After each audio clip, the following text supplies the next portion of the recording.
block. I mean, they had a dragon. I'd like maybe something like or dark shade type.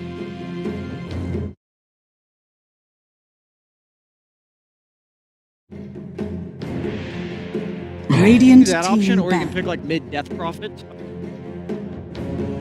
Death Prophet raise. Don't mind getting doomed. A couple buttons. Siphon, and even if you get doomed, you're 10 the seconds thing about Death remaining. Prophet is its lineup, but 5 seconds they don't have remaining. that right now. So I would be more. Tried Bat is out a lot against these well, but they've lost both games. I just like Wyvern. Let Rack get doomed. Against Wyvern, it's okay. You have a ton of art putting it in a bad spot. I think Evil geniuses turn to ban. Yeah, there it is. You guys are nailing it. And I'd like to remind you that Protector ban targeted. something that second seed 10 seconds remaining. 4 duos. Lion, 5 seconds Fire. remaining. in my opinion, did at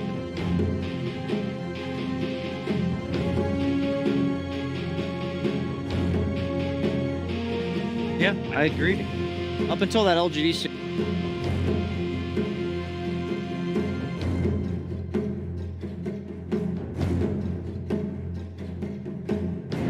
That really Radiant team ban. off that. I'm feeling puck. Both lineups, both teams like this here. Counters. Right now, it enables T1's draft really well because their offlaner they offer 10 seconds remaining. great against that, but then also for 5 they seconds love remaining. puck, who's all Radiant team pick. God. There's the DK band into the puck. No, he just calls it without even seeing it. Brian, calm down. There's no way they go.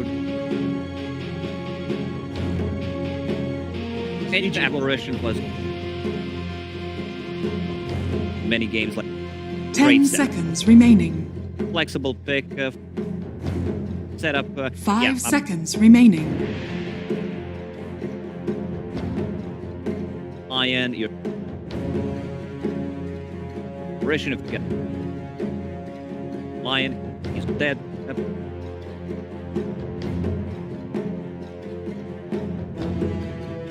Damage it. A lot of time, like they are really taking.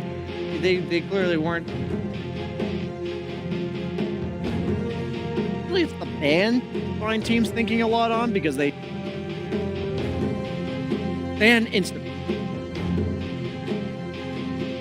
Elected to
and rocket flare. You know? And That's it. reflection. Reflection That's hits it. one target. No, I'm saying it doesn't They hit. each It have doesn't one hit, spell, but that's okay. but I'm pretty minimal. It's like when Naga Yeah, gets it's to not- it's- 2,500 HP. How do you ever clear the illusion? Radiant team ban. Naga is not exactly a broken hero. Sometimes that can just.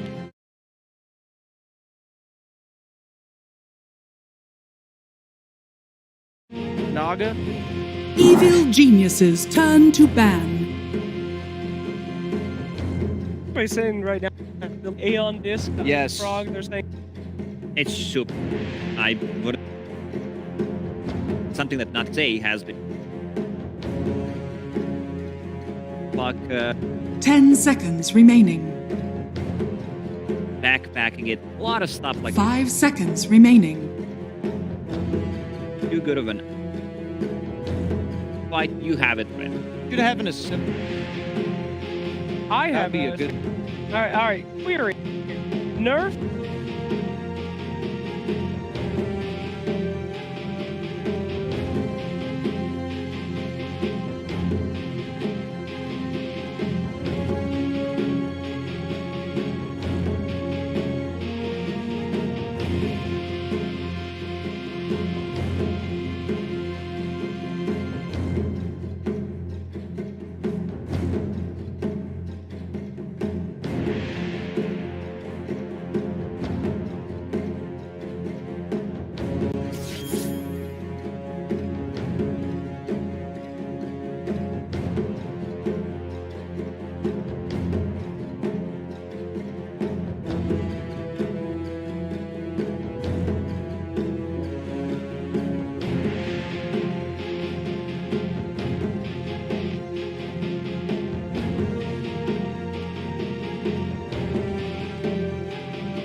Radiant team pick. Spirit Vessel, Poker, and down. Not a Pick? Yeah, there's been sinkings the last Oh. few days. Oh. Carl even won against. 10 seconds remaining. Yeah, with mid. With Oh, that's 5 right. was super seconds bowl. remaining.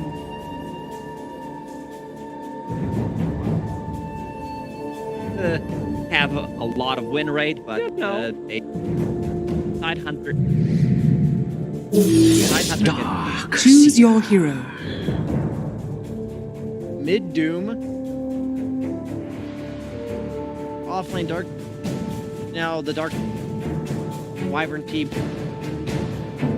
This Darkseer, their last pick had to. I'd say Darkseer is one of the best illusion heroes. Not only are you illusion because the Ion Shell enables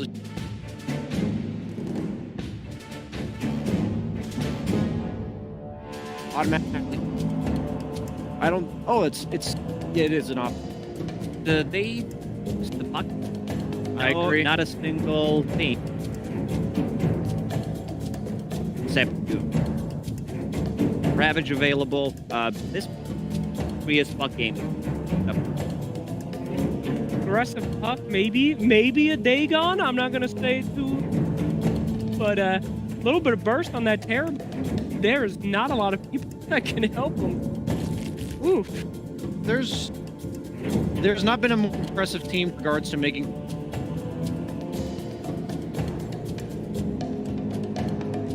I doubted their Terrorblade and just had all the time in the war. I think they're capable of doing this. Wars that are hard to kill on a team that loves this map. Well, after that beautiful map, we are, ladies and gentlemen, game one. one, your semifinals. Hello, Suns fan here with Cinder. How are you doing in this loveliest of days? We had to walk to stage. He's really exhausted. But we're here. Lower bracket finals, best of 3. EG, the Kings of NA, T1, the Beasts of SCA. This is going to be a really cool matchup to see who ends up facing the strongest team in the tournament so far, PSG, LGD. And we have some interesting picks, Cinderman. Yep. We got Cuckoo on the Darkseer. Thanks, guys. We have, Thanks a lot. well, I guess that's the most interesting one on their team. But on the other side, Arteezy with the Naga, which we haven't seen a lot of. Yep. And from the games that I've seen in NA, it was not impressive. But this was, I guess, a few weeks ago at this point. What are your thoughts?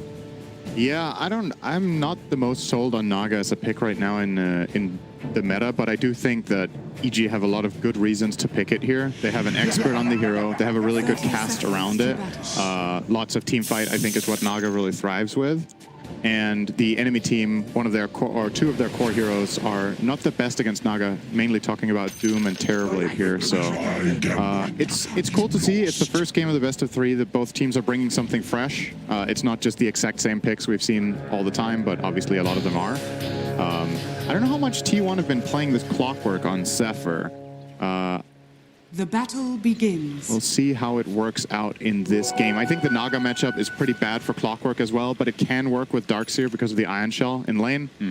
And kind of when you look at the macro plan for both teams, it's pretty similar. Both Naga and Terrorblade will be pushing side lanes with illusions. Both teams have the team fight and want to group up and make it happen. So I think this game will be, a lot will be determined in the first couple of team fights and not as much in the lanes maybe as usual for EG, because this time around they haven't actually picked the strongest lanes.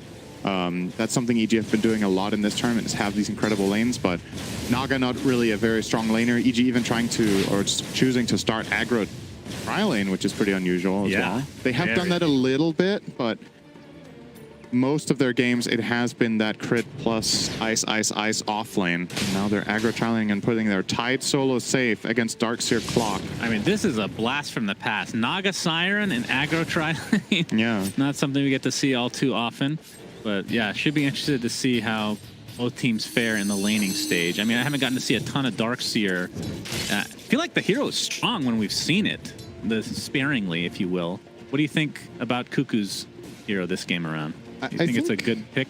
Yeah, so most of the time when Darkseer doesn't look good, it's because he gets shut down hard in lane, and that's just not going to happen this game. He's got a 1v1 against Tide, or well, 2v1 if you will, with the help of Zephyr here to start. It's just pulling the wave. Probably going to see Clockwork maybe take level 2 and then go bottom, as 23 Savage is really getting in there against Crit. Yeah, Crit takes some heavy damage on Arteezy with the illusions, trying to play a little bit more aggressively. And again, this is a 3v2 for now, at least.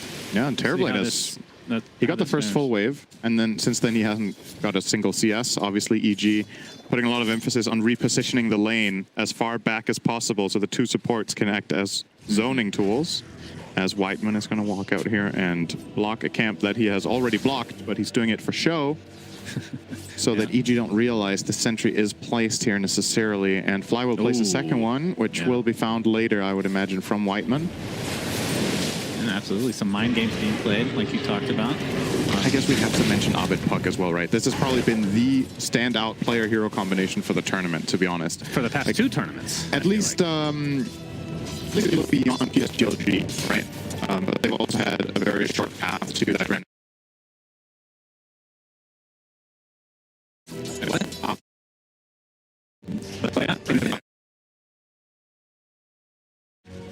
Two 2-1s, I think, right? And then 1-2-0, was it?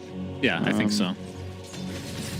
Yeah, I mean, Abed has been just god tier. He's been on another level for...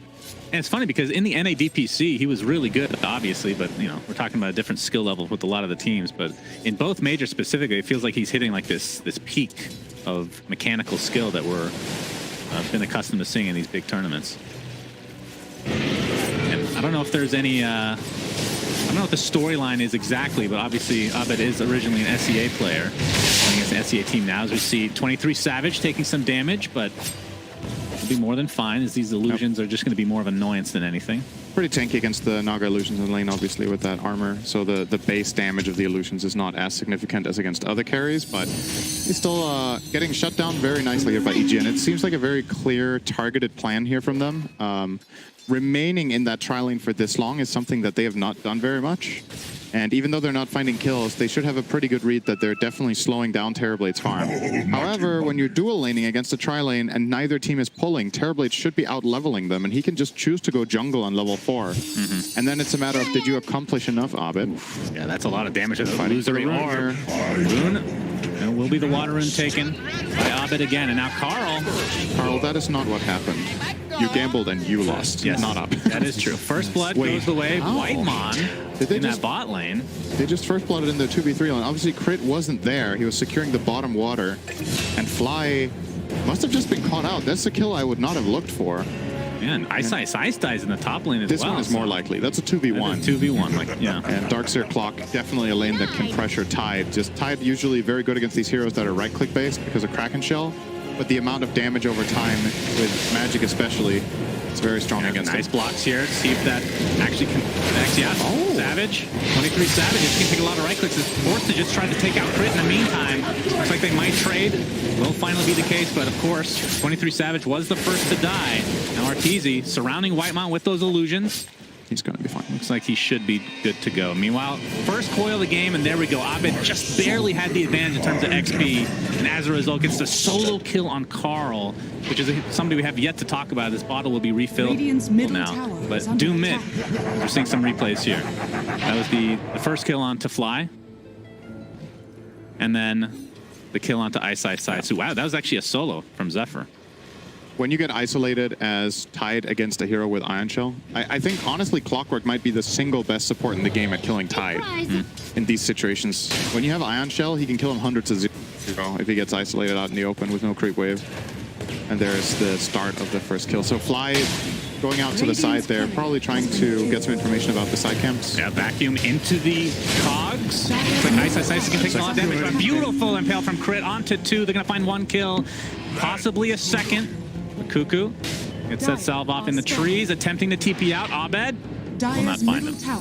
Abed's been really good at finding people in the trees, but didn't have the orb ready, of course, did use it already, so can't get that kill.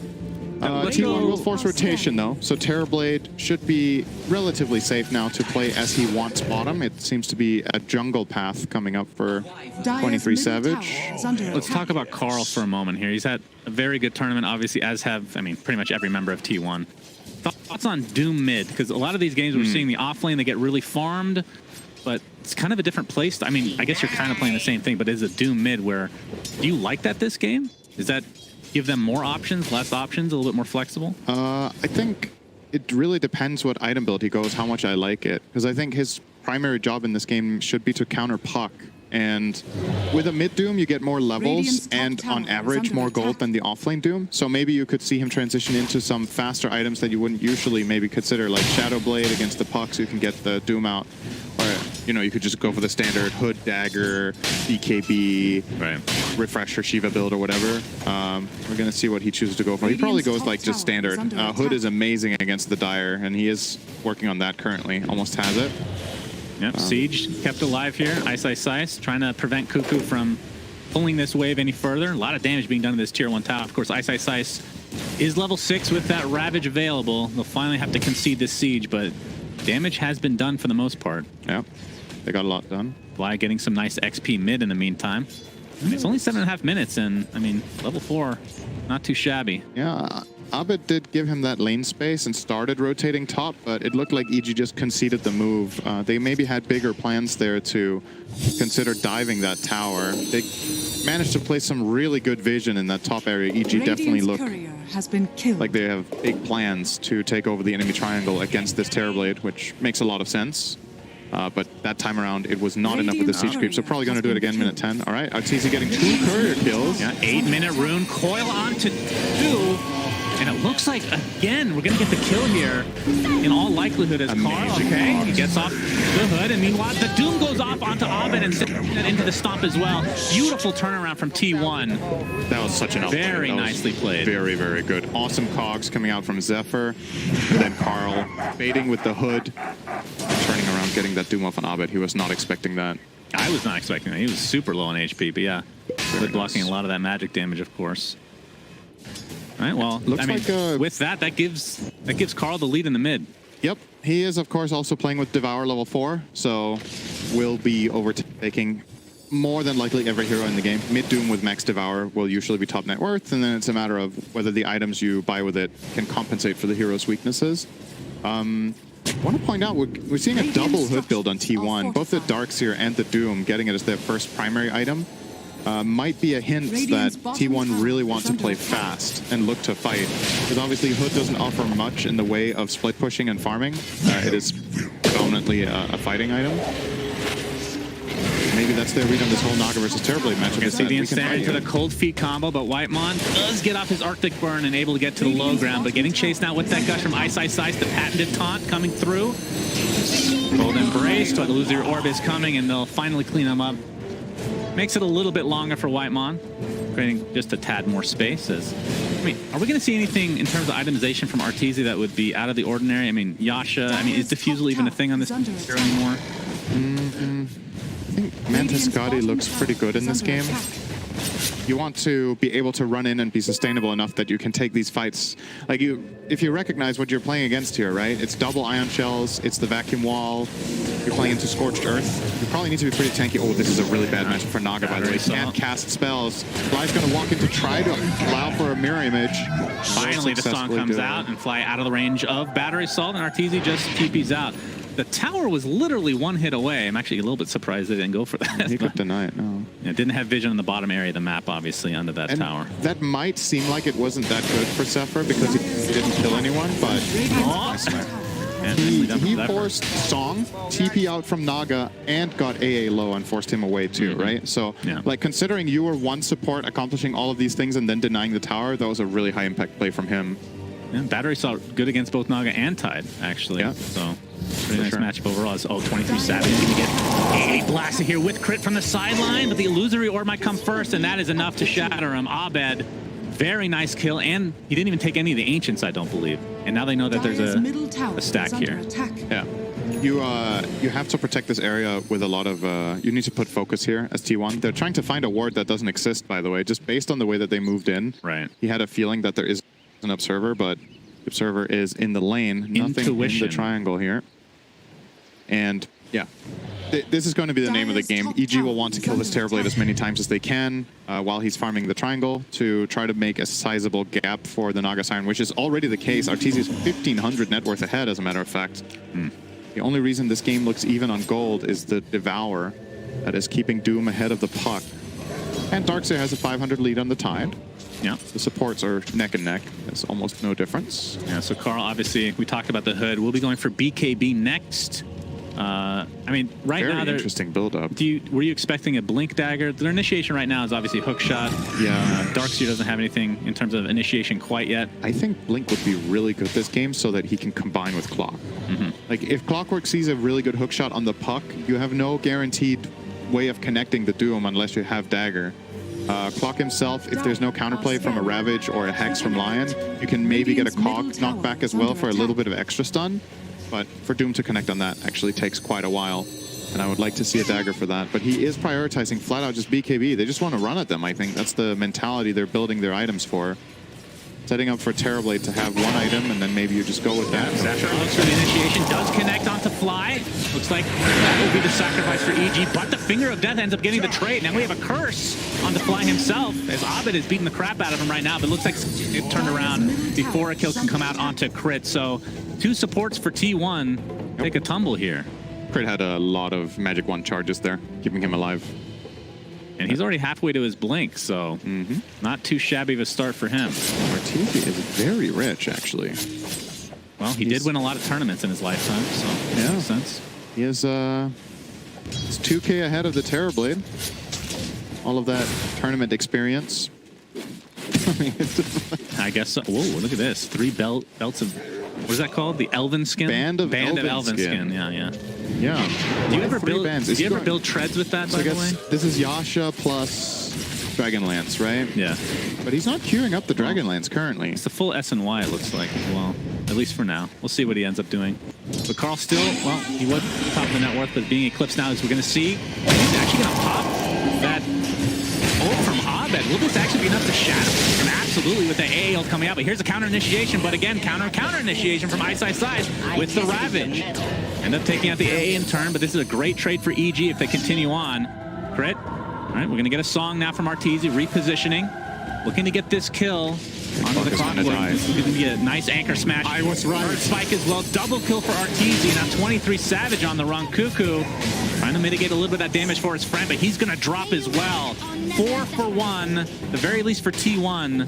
23 Savage does survive. And that was without having... Middle tower is under attack. No, EG did use absolutely everything, actually. I think maybe they didn't finger. That would be it. Yeah, they used every other ult. Nice blast again. Yeah, Carl being spotted out. Waning Rift into the illusory orb. He might shatter here again. Damage. My goodness, EG off to a very good start, and this looks like a tier 1 tower now in their name. If you roll back and think about the draft, I think it caught T1 off guard that EG were willing to open with AA Lion in that first phase. Middle tower And really that AA pick is paying massive dividends in killing off the Doom, in negating AA's Cold Embrace. We're seeing a replay of the fight here. So good counter initiation here from Zephyr, but there's just too much in the tank for EG. And with Arteezy coming in with that song, that's what really sets up this fight. Because at this point, it looked like it was maybe going to be a 2-for-1. Right. But Song of the Siren very well placed. And T1, they make the call here to try to fight, which I think is just overall a bad decision. You can see Fly very passionate there. They could have got both Darkseer and Terrorblade out of there by running northwest, but Darkseer was thinking about fighting and ended up being collateral damage. So EG in a great spot here, 2k gold up against a mid-Doom. So under normal circumstances, this is probably a 3 to 4k. There's a hook shot from Zephyr, looks like Fly. Flying. Dead again, gets off the Ice Blast, but not much else will occur here. There's a very low cooldown on that ult. Ice. It looks like we had the hood on Cuckoo. Can we click on Ice? I want to see what the counter... Yeah, so he has basically the same items, but we'll be going for the Blink Dagger. Foot so Dagger is great. not too far. I mean, they're going to have double Blink not too far away from both him and Crit. Middle tower has And that's going to set up a lot for this potential team fight of EG. It gives EG a lot of potential ways of executing fights, right? Like you look at the T1 lineup, and I think their initiation is a lot more dependent on one specific spell, and that hookshot, that's a lot of damage from our Arteezy. Ice is the one taking the brunt of the damage right now. He gets off his Ravage, though. Ice Blast again off cooldown. Not going to be enough to get a kill, at least not yet. With the coil coming out, that's a 1-for-1, but you lose Ice. And I think T1 definitely takes this trade any day of the week. They do for sure. 1-for-1, core for support, and Ravage used. Dire's middle It's not bad. And coil, which is a little bit more of a, you know, it's a lower cooldown. It's not as important to force out as the Ravage, but it does mean they have a small moment of opportunity here, or at least that they have a breather for their Terrorblade to keep farming. Obviously, still Arteezy with a big lead over him, but the top tier 1 tower under attack will be claimed by 23 Savage. Yeah, now he's starting to get some of these items that make him a tanky boy. Doom now has the BKB, so I wonder if this Sanjin Yasha is worth it here. He's just emphasizing to his team that they need blinks badly right now. Good but Zephyr has been getting some good hooks, and we see this again. It's like AA Blast will come in, but I don't think EG want to follow this up with anything. I mean, Zephyr is their only initiation right now, and I mean, he's been doing a good job. Can't really fault him at all. I don't think he's missed a hook shot yet. And we've only seen one Doom from Carl, I think, this entire game, right? Yeah, it was a high-impact one onto the puck, of course, but yeah. Largely has been on the receiving end of just being blown up by Ice Blast combos with Coil or with Lion. But definitely seeing from T1 here what the logic was behind the Clockwork pick, finding a lot of good openings on Lion and AA. And is this 3 hoods on the Radiant? It's 3 hoods, right? Doom, Darkseer, and Clock all rocking the Hood of Defiance. The one on Cuckoo even upgraded into a pipe, so that means all 3 of them have like an extra one. Yeah, kind of. Well, except Darkseer himself. There's a lot of magic block coming out, and I do think from T1, you're probably waiting on Terrorblade's next item, and then I think you want to try to find a fight where you just overpower. Like, see if you have enough blocking to fight them head on.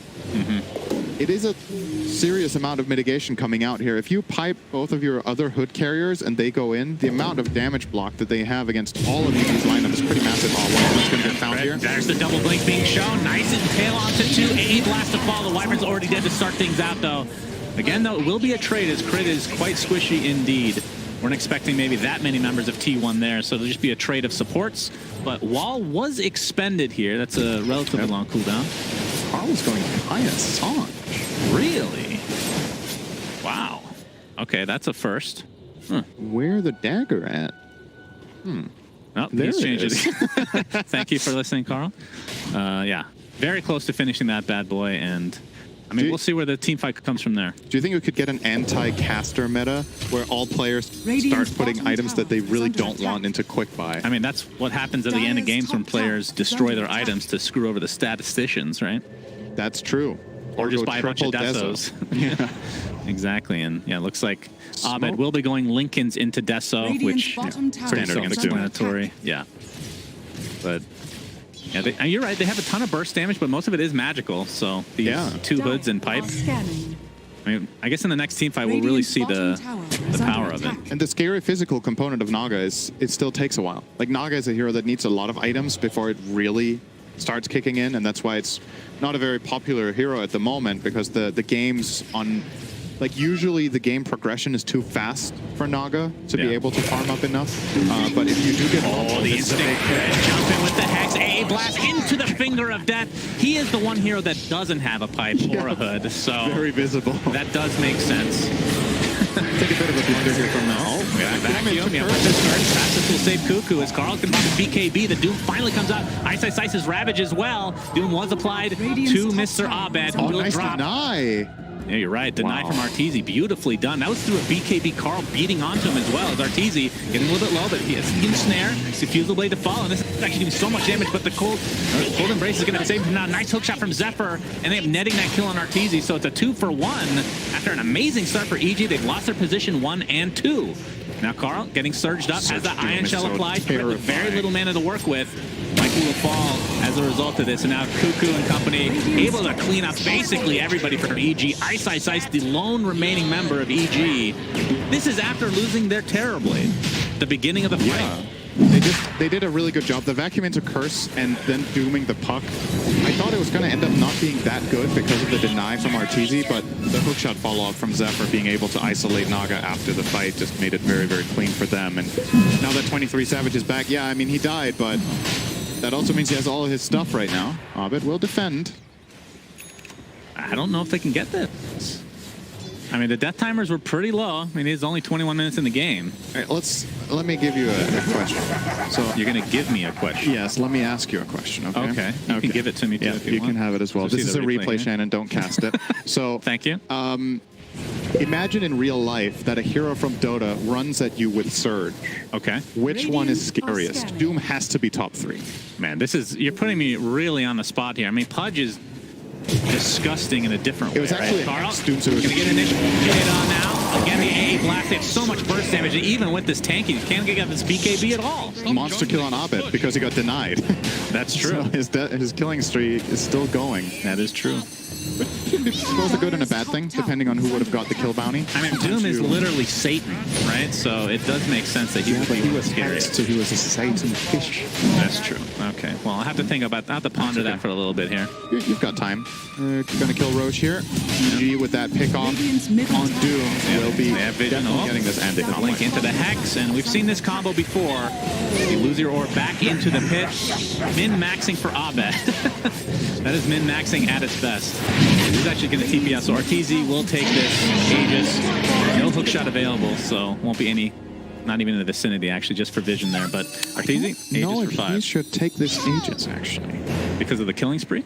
Not really so much that, but just like if you think about the way T1 takes fights and how N-type centric it is, maybe for EG you could take more map control by having the Aegis on the puck. Okay, they're just going to flat out run in and do Ice. Yeah. And he's dead. Infernal Blade is there. He's just trying to run back into them so that, well, just for fun. Carl gets that kill. All right, Cuckoo. Surprisingly on Darkseer, choosing to buy up the Mithril Hammer. and not have buyback without having the BKB recipe. Pretty unlikely to be relevant that you have this hammer on Darkseer. Could become very relevant that you don't have buyback, depending on what EG have planned for the next few minutes. So I have to say, disagree with that choice. I don't know if there was any benefit in terms of unreliable gold there, like if he almost only had unreliable or whatever. But yeah, I think maybe holding on to gold Remains to be seen. Oh, the hookshot misses. Oh boy, that's the first one missed for Zephyr here. Zephyr so tanky. Look at his items. Put Vanguard over. Vanguard, wow. Yeah. Very good item against Naga, of course. Buys him time in the fights when he keeps getting hit by the illusions.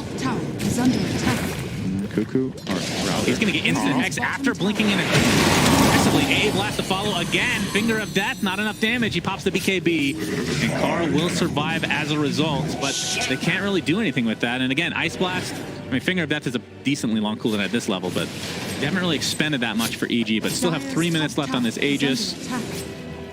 And I think they actually just take that trade for the BKB charge, honestly. Yeah, it's okay. As long as you don't use anything really crucial. They didn't Ravage, they didn't Song. Their spells will be up again pretty soon. Zephyr is going to run right into Ice. Gets off the hookshot, wants to go back aggro. Gets Earth Spike now as EG. They're wondering if there's anybody else nearby, and not really. It's the rest of T1 are just leaving Zephyr to die, at least for now. But actually, they're going to catch out Cuckoo in the meantime with that Ravage in the wall. Whitemon gets Gush on the high ground, and Abed, they're just picking these guys off all over the place right now.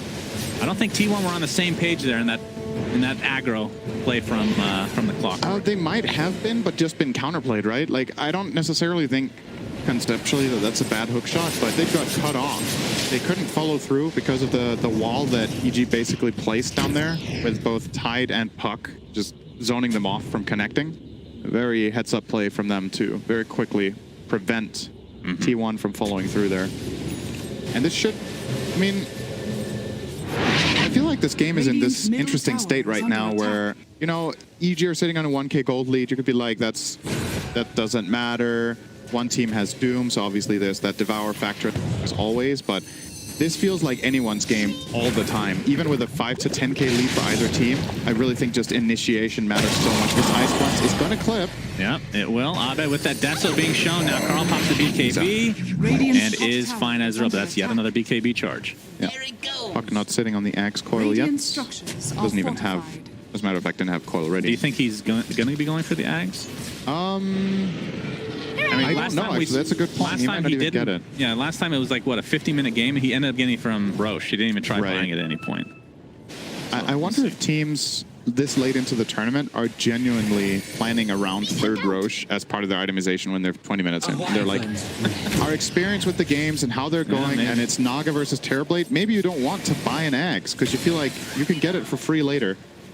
Yeah, it is a big investment. It is an old school matchup that we haven't really seen too much of, that's for sure. Is Butterfly now on RTZ. I reckon he's going to go Scotty or Heart next. Radiant's middle tower is under attack. Heart being a very good item against Doom, but I do think that Scotty has a lot of value overall against multiple of T1's heroes. Just the ability to get that first swing off. You do have the Diffusal, of course, but BKBs are on the way. Oh, they're going to jump again. EG are initiating so nicely.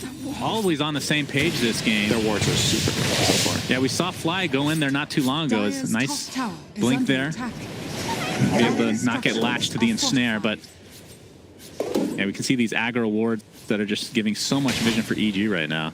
But of course, going high ground is going to be really difficult. I mean, you have a Winter's Curse, and you talked about, I mean, even with the discrepancy in gold that we're talking about, like Doom is a little bit deceiving in terms of the gold lead, you can still delete a hero in the right situation with that ability. So T1 definitely not even remotely out of this right now. And there's a lot of good stuff from T1 on defense with how their heroes work. You have Vacuum into Cogs. We're going to have a defense here, knowing that this Aegis is about to be expended. Good orb. Oh, he jumps in. He's not scared. Right, Carl showing off that BKB and Shiva's. There's the song. Question is, can they deny Abed again? That is a negatory. 9 kill streak given to Carl himself. I can't believe he jaunted that. He saw that it was a Doom. He jaunted in against the Doom with BKB Shiva, and he just pops his items and dooms him. And it's like, yeah, you can Song of the Siren, but Doom has a 6-second BKB, which is going to remain that for the rest of the game. That's plenty of time to get Abed in kill range. And that's a huge kill. That was like a 1k gold bounty, I think he got out of that. Yeah, that was quite large. A really big kill. I mean, you can see the net worth discrepancies now in terms of the heroes. We have 23 Savage getting back into second place now, which is kind of where he wants to be. I mean, would you expect, like in a regular game, like forget about Doom for a second, Naga, Terrorblade, farming. Naga should be farming faster at this stage, right? Usually, just a little bit. I don't know. I think it's Like, pretty it's not even. crazy. Like if you look at the big picture in this game, Arteezy was I think 2,500 gold ahead 10 minutes ago, and now he's only 1,500 ahead. So I don't know if that's a symptom of other heroes taking specific farm on the map, or if he has been just outplayed by 23 Savage in terms of overall efficiency. My gut says that Terrorblade does farm faster in general, actually, but I'm not much of an illusion hero player, so I feel like... Well, look at it this way. At this stage of the game, who are you favoring right now? Because I've seen a lot of these games against, you know, with EG playing the Naga, it doesn't really end well in a good portion of them. Like this hero, I'm not a big believer. I feel like T1, if I had to give the advantage right now, despite being down in buildings, I'd still give them a good shot here. All right. Initiation, a blast to follow into the finger of death. Okay, caster curse is real. Carl drops dead next to his tier 3 towers, and now the song to try to save Ice Ice Ice. Looks like it'll be a successful one. And they're going to get this tier 2 tower, and EG will get out just fine. I do see where you're coming from. Like, in general, it does feel like Terrorblade is a stronger hero than Naga for the most part. So if you keep in mind that most of the rest of the game is relatively even, I do see it. That's honestly the primary reason, though, that I would like the Radiant lineup more. It's just that I'm more biased towards Terrorblade than Naga as a game-winning hero. Yeah. Just based on experience and watching other games. But in the right hands and with the right coordination, Naga can win this game for sure. Always going to be that wild card of Doom. That's the other thing. Like, let's say we go late game. So EG had some great solutions yesterday against the Doom of Vici Gaming, where they went like triple Lincolns. But the difference in that game was that they were controlling the whole map for like 20 minutes. They just mega out-farmed. And it doesn't seem like they can get the same iron grip on the map in this game, because you're playing against constant ion shells, constant split push from Terrorblade illusions, rocket, flare, Wyvern just going to a lane and dropping a splinter. There's plenty of ways for T1 to actually re-access the map. And man, I just gotta again highlight EG's warding. Look how beautiful vision they have in this top area of the map. Just some really, really good wards constantly placed out here, which has enabled them to find these like 10 Blink Hex pickoffs that have put them in the position that they're in. And Roche is now up, so second Roche of the game. We did see a smoke from T1 in EG's jungle, but they're not going to be able to find anything. Shard now online for Fly, by the way. He was highlighting that for a good portion of the game. This gives the Ice Vortex some damage over time so that you can push waves. Yep. Reduces attack speed by 20. Somewhat irrelevant, I would say. It's okay against the wall, I guess, primarily. Both the Doom and the Terrorblade will... I guess against Terrorblade illusions, everything matters, right? You should always be able to place them under the artillery in the back. All right, this is a key moment. Yep, Carl with the Ion Shell applied right now. A successful smoke here will give them Roshan. There's a positive scan from the Dire, which is neutral. Carl jumps in, but there's the song to counteract this immediately. Crit getting really low. Reflection, but there's the hook shot. Nicely done from Zephyr. Can he finish it off, though? The Hex into the A. Blast coming in just for the clockwork glow this time. They've expended quite a bit just to take out that support. And now the Doom applied to Ice Ice Ice. It was not ravaged yet. It's a 1-for-1 to start things out. Coil onto 3. Looks like EG wants to disengage completely. Buyback onto Fly from base. Arteezy getting pretty low, but there's all the damage with the Lion ult onto 23 Savage. Can he turn this around on Arteezy? He's trying to run away. Of course, Song is down, but the right click from Abed doing so much damage. Now, Sunder's already been used. Double kill for Abed. Arteezy will actually live, and they get 3 kills off the buyback of Fly somehow. Imagine another no position 1, 2, or 3 died from EG. They got a Ravage off, but they still have Ravage. Lion hit an insane Earth Spike from the high ground. 3-man Earth Spike from Crit. He managed to escape. Crit's really good at the game, some say. He escaped with like 20% health and ends up playing Ice Ice Ice's hero while he's doomed. You're going to see it in a second here. So the kill Fly, look below here. Crit lining up next to the Centaurs. Apparently the big Centaur got vacuumed into trouble. That's always scary. That stun. That is the fight-winning stun.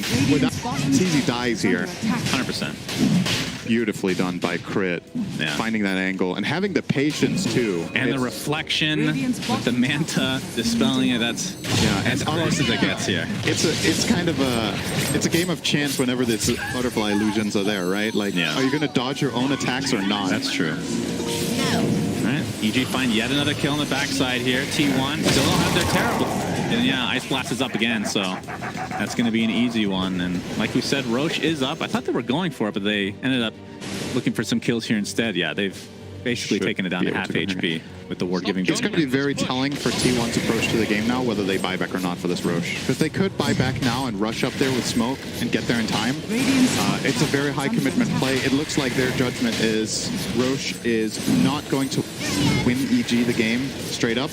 We think we can defend against the Aegis Cheese. And the Shard, which is going to Naga. Siren, so 20% slow increase the base armor reduction by 4 for Riptide. Okay. How much minus armor? That's quite a bit. That is. And he has an Orb of Destruction twice as well. as much as 4. Wow, thank you. Yeah. Didn't think I'd be learning math today from Professor Cinderman. My goal is to teach you something every cast, and it's very easy. I just need to say something. 4 times 2 is you teaching me something. Okay, well that shows a lot what you think of my 2 times 4, so, but. Okay. Yeah, it's very different indeed. 6K net worth lead now for EG, and they're going to get this tier 2 for free. So that is all the outer towers now in their favor. Of course, I don't know. I'm not counting T1 yet.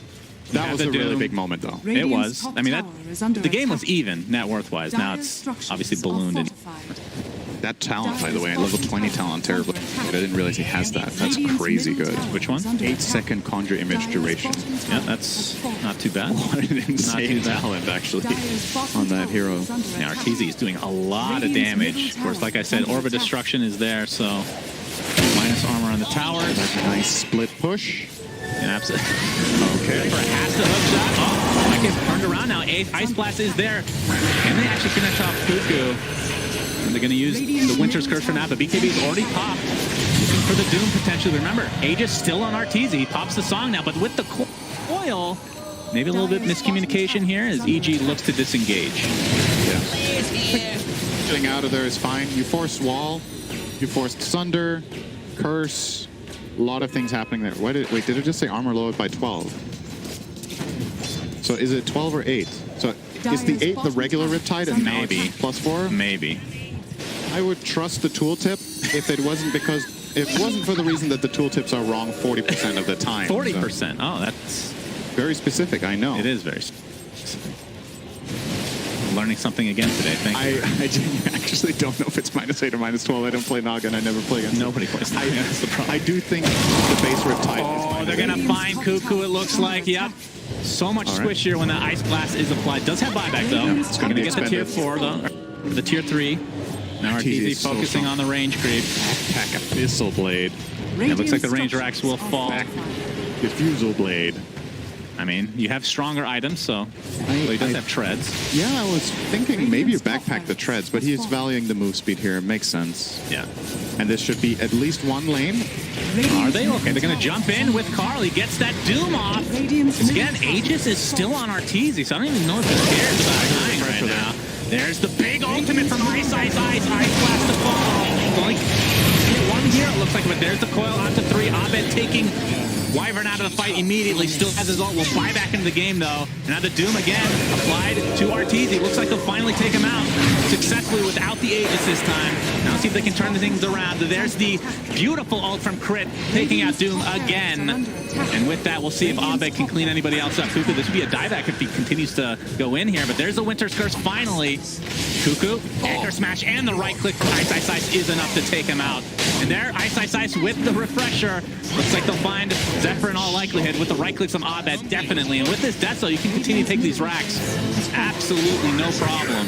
And that was a kind of a Hail Mary play from T1, to be honest. They used the refresher on their Doom to kill Naga twice. Yeah, once with the Aegis, once without. Yeah, both Dooms expended for that, and obviously that means the rest of EG's crew just get free fights. Puck using seemingly 100 spell volleys. They had their own refresher on Ice there, looking to be mega creeps. This doesn't necessarily end the game with the lineup that the Radiant has, but It's close. It's very close. And it is 100% going to be Megas here. This is one of the beautiful things about Puck mid with this build is that you can actually take barracks when your carry is dead with this mid hero. Backdoor. Backdoor. Crit needs a hit. There you go. Double hit from Puck with the face shift. No, it was crit. They needed Lion's auto attack. Okay. All right. Mega creeps are for EG. Of course, this is only game 1 of this best of 3. But EG are definitely primed to win the first Great one. fight from EG again. Now, here we go. We can see, I believe the first doom was already used here, right? This was the second one. You see, you're going to see here 23 Savage pretty confidently going forward. He's just going to get blown up by Tide Puck and a little bit of a cold feet here. Just feeling confident with Naga taken out of the fight that he can still go in, but if you have any less than half health, the spells from EG are still very much potent enough to kill you off. I'm going to see the longest mana drain I've seen in my entire life apparently did not get canceled there from crit. Perfectly normal for Lion players. Yep. Of course, has that shard, so the magic immunity comes through with it as well. Insane shard against Clockwork. It means if you get hookshot jumped, you can just mana drain and stay alive. That's true, actually. Arteezy looks very unhappy to trade his life for Mega Creeps. A true carry player. Yeah. It's not good enough if I die. Bad trade, guys. Keep me alive next time. I need 2 Aegis. Honestly, I can relate with that. It makes a lot of sense.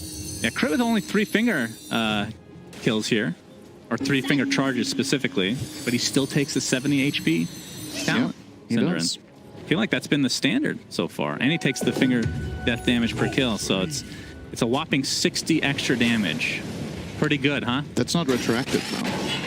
I wouldn't assume it is. I don't think make any sense. It's all initiation. Arteezy will get doomed again. His BKB was already applied. He's fast. They're not getting Yeah, we got Abed here now with his goal. Carl pops that refresher orb. This is going to be the last stand for T1, it looks like. Gets the Doom off to ice. But again, I don't think either of these guys are dying for EG.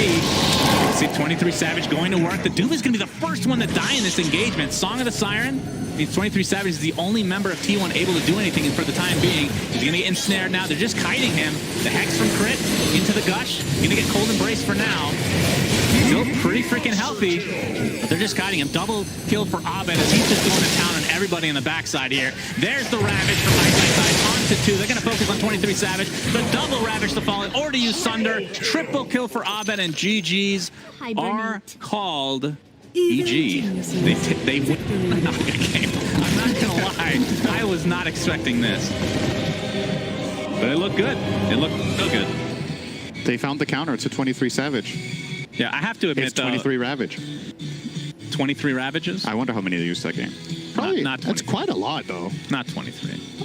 If you count crit stuns as Ravages, some of them, you get there. If you count every spell in the game, yeah, that's I think you're right. Yeah. Absolutely. I think that's definitely accurate. Great game from EG. I think they played us.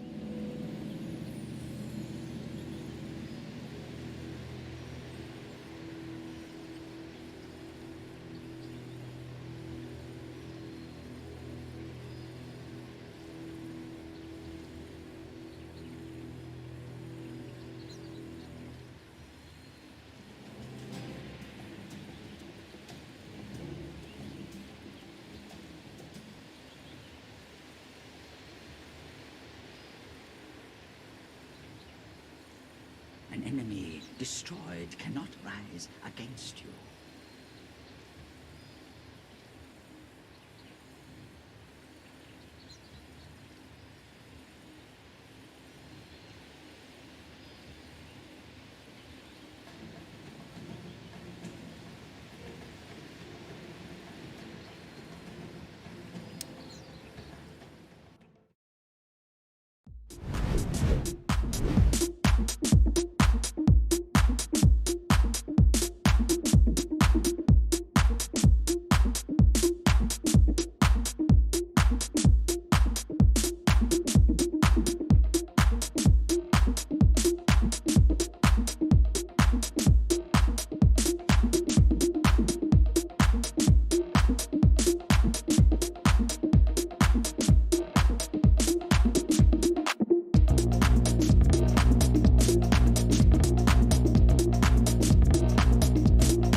I don't think they were expecting the Lion AA.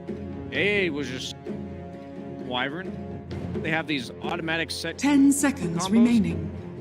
They have the kill combos, only has to go 5 push macro seconds game. remaining. Because Dire T1 tried to team match back. that with...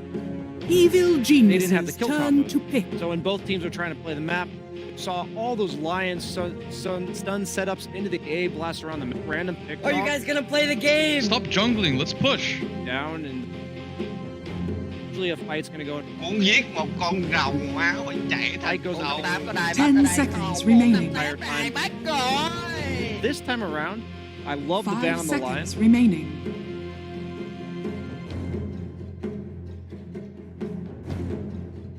Ancient Apparition. That your kind of top pick and get it yourself. I don't super strong. Dire team pick. Have it Dire team. Evil together. geniuses turn to pick. You might go for those. Assassin. The Shrek. Flash. I'd rather go AA into. Yes, the AA. 10 seconds remaining. You're not. Reason why AA works. 5 seconds remaining. Why Timbers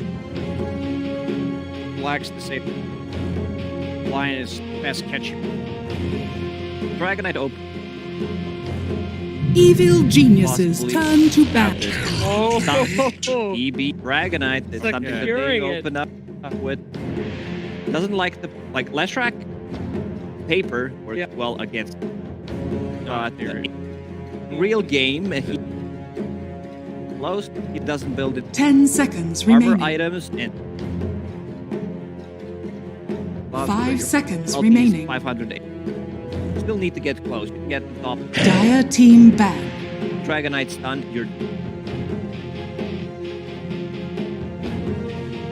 Shadow Demon, maybe anything like that to enable. Lash's whole kit is pretty run in faster than 10 seconds remaining. Evil Wins geniuses the turn to bat. pass like not good. Dire team back. YTB's generally good. Timber Viper are probably the only two offlaners in the entire game that would make a Nyx. I'm dead. And so Nyx is all about getting these pickoffs on the map. Usually gives you macro 10 advantage seconds because remaining. who have to show on lanes die. Best part about 5 Terrorblade seconds remaining. concept, because nobody can kill your illusions. Like, it doesn't feel good for a Nyx to go gank your illusion. Clear it casually with pick off heroes like the Nyx. He's not like the Lion where he Evil geniuses turn to illusions bat. will be the ones buffer, but themselves. So if they sentry a triangle on the side of EG, then he's going to be pretty well protected. Dire All going to team come back. down to, I think, Lesh being tower, allowing them to invade the triangle. That's plus Leshrac. This was 10 seconds Like- remaining. you have your Lesh covered. Carapace and 5 seconds remaining. shutting down potential.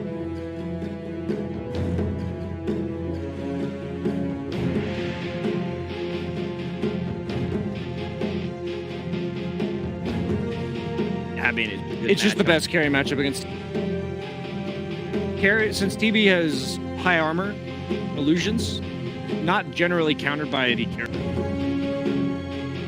but kills the one. TB is so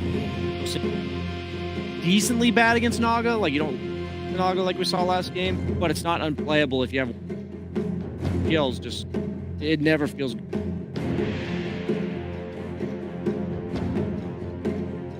Woo! It's a lot of sense, guys, but I don't know any other team that's gonna second pick a TB and then still feel like, oh yeah, they're probably gonna do just still believe that this is a undefeated Terrorblade through entire tournament. Love to see a lot. Maybe it's not ideal against. Dire Still team might pick. go for Evil geniuses turn to Chinese pick. Grimstroke. BKB, first item. Sunray off. Fight. Okay, I like this as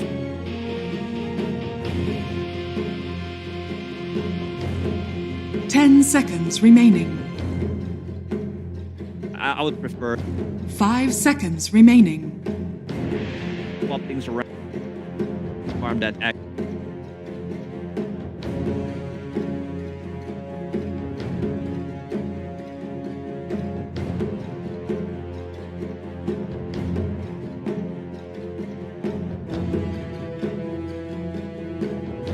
Mid laner, so you have no mana. Dire team pick. No carries. Skywrath Mage. I thought they were going to Evil geniuses turn to pick. The double doom. It's like, okay, Sky off lane. I think so. You have to go Oracle, I think. Well, you have to save it. Buy some 10 defense. seconds remaining. 5 Side of seconds T1. remaining. All in.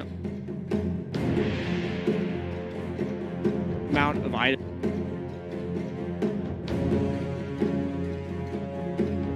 How they're gonna stop them? Like, they're very good. Evil Flash geniuses light. turn to battle. Slow you down while they're.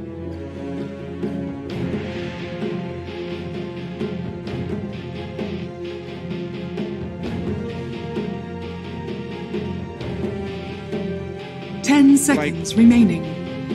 Nothing. 5 seconds remaining. Off lane deep. 5 Scott. Dire team ban. Mid tiny. Evil geniuses turn to ban. Dire team ban. Popular from other region. Surprised they didn't. There must be some other.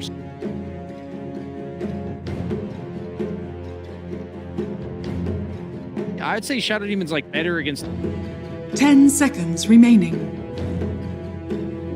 It's like when you come out of that disruption. 5 seconds remaining.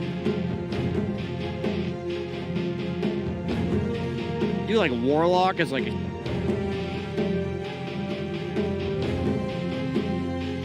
I like T1's draft a lot. I think Leshrac. Evil geniuses Carl, turn get, to like, a- pick.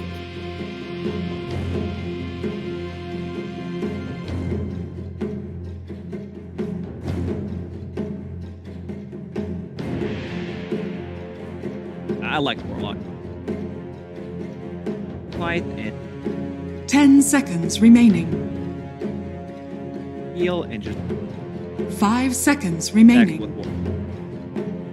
Or you can go for that very clutch. 5 Omnin. 5. I would actually be down for 5 Omni. That.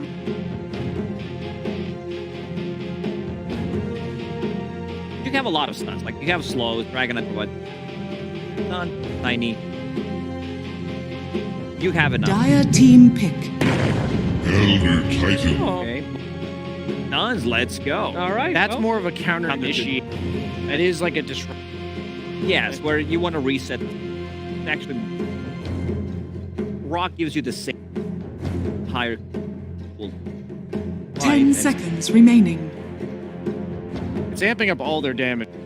5 Tiny seconds sky. remaining. I think they're saying that no amount of save. We can start the fight 5v4. That's like, I don't think that's the ideal way to take it, but I don't think better to like buy into an idea. You don't think. But now I'm liking.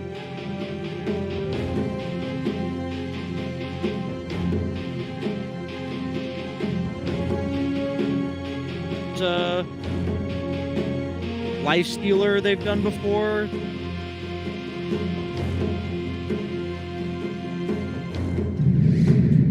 this Skyrat. Oh, there You may you go. now select your heroes. Feel like he double Doom. That fight reset.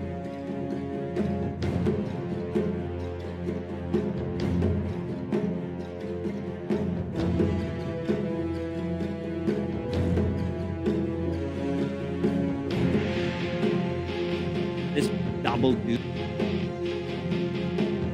What happens when Juggernaut? He's split in half. My God. Yeah, he splits in half, one leg, one arm.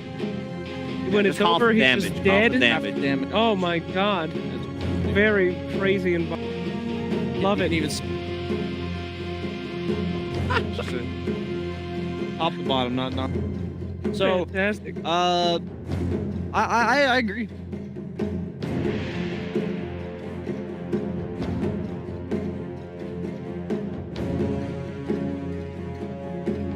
They are the that can kill. Savage is very. Well, Lacoste, I'd love to hear. Players are ready to play. Yeah, let's let them Very play. exciting game. So let's go ahead and throw it on over to our casters. Sunset. Greetings, Sir Action Slack Suns fan here with Cinder. T1 and Evil Geniuses. Cinder and EG takes game one. Stop smiling at me right now. They took it in pretty convincing fashion, I have to say. Will T1 come back and force a game number 3? I do think they have pretty good chances based on the draft. They addressed a lot of the problems that they had. They got rid of the Lion as well as the Puck in 2 different phases, something that EG have been incredibly successful with in this tournament. So definitely making their adjustments. You do, of course, have to give up something, and they will give up Terrorblade that EG still haven't lost with, so that's probably bad news. But they've got a lot of the stuff that they like themselves. They got their hand on the Doom again. They've got a Nyx. They've got the Leshrac on Cuckoo, actually, which was a very impactful hero in the series against PSG LGD last night. Yeah. Over on EG's side, they're a little bit... they've switched to some heroes they haven't played as much. Fly on the Elder Titan is definitely a stable for him, but hasn't been picked too much this tournament. Skywrath on crit. So I do feel like T1 are taking them, I wouldn't say out of the comfort zone. It's not like anyone on the EG team is playing heroes they're not comfortable with, but it's definitely not like their #1 go-to priority heroes that they've got their hands on. And I have to say, the hero that, at least the talent side, and I guess maybe the public to some degree, that people really hate this tournament because they think it's garbage, is Tiny. And we're continuing to see it, and EG have shown that they have the aptitude to play at position 4 or mid and find success with it, as Zephyr just takes a rune there. Yoink. And they're going to take 3 for T1 as a result. Yeah, Tiny's win rate is pretty abysmal. It's got a little bit better in the playoffs, I think, toward the later portions, because teams picked it a little bit more wisely, I think. I believe it's 1 and 8 on support, and something like 4 and 8 or something along those lines on core. So still not great, but in the right conditions can be a nice pick still. Usually what you're looking for with Tiny is the ability to, first of all, have a good lane matchup in mid, and secondly, be able to burst specific enemy heroes really easily. Obviously, one of the heroes you're happy to pick Tiny into is Leshrac. And might be part of the reason that T1 has chosen to put it off lane instead of mid. Yeah, that's definitely. I mean, what do you think of the matchup mid though? It is Doom. It feels like this is maybe a somewhat farming lane. Unless you can reposition Doom onto the tier 1 tower with Toss into something else. Right. You think anything's actually going to happen in that lane aside from farming? Funny tip there. Yeah, I don't know what 23 Savage was doing there. That was a very weird Blade Fury. I think it's pretty much a draw, that lane. If anyone comes out slightly ahead, it's probably Tiny, but that is strictly off having the tree. Maybe some slightly better denying than Doom. Okay. Overall, I think they're both just going to farm. And there isn't that much kill potential. Like, maybe, like you said, the toss into tower with the Skywrath rotation can get a kill on the Doom. The other way around, though, there's like almost no chance, right? Like, how on earth is Tiny going to die to a Doom? Doom has to run onto heroes. You have both Avalanche and Toss to get him away. So I don't think Carl will ever kill in this lane until he's level 6. And at that point, he might even need a rotation to pull that off. So that's the good news for Abed, is he will just be able to farm. All right. First blood. Yeah, second Blade Fury for 23 Savage. The first one was a bit of a misclick, it looked like, but second one nets them the first blood. They thought he didn't know what he was doing, but as a matter of fact, he knew what he was doing. The ultimate, I mean, they are in the lower bracket final, so I would hope they realize that he is quite good indeed. As we did see, of course, RTZ pop in the meta pretty early here to be able to secure a ton of farm. As Echo Stomp onto 2. And just before more harassment purposes, Fly, once it comes back, he does get a ton of damage, but he's going to get Split Earth from Cuckoo. All right, what are your thoughts on like off-lane Lesh? Because you talked about how they potentially moved that after seeing the lineup from EG. I don't know. I think in this game it can work pretty well because they have a double stun lane against Terrorblade and Elder Titan, so they can hold their own at least and get farm. But Leshrac doesn't exactly have the best base damage to get CS against a lot of the safe lane carries. And with the ET protecting, I don't see kills being particularly likely for T1's lane either. Oh, Savage. Oh my, Arcane was actually enough. All right, so they end up netting themselves a return kill once they TP back. So EG, evening things up.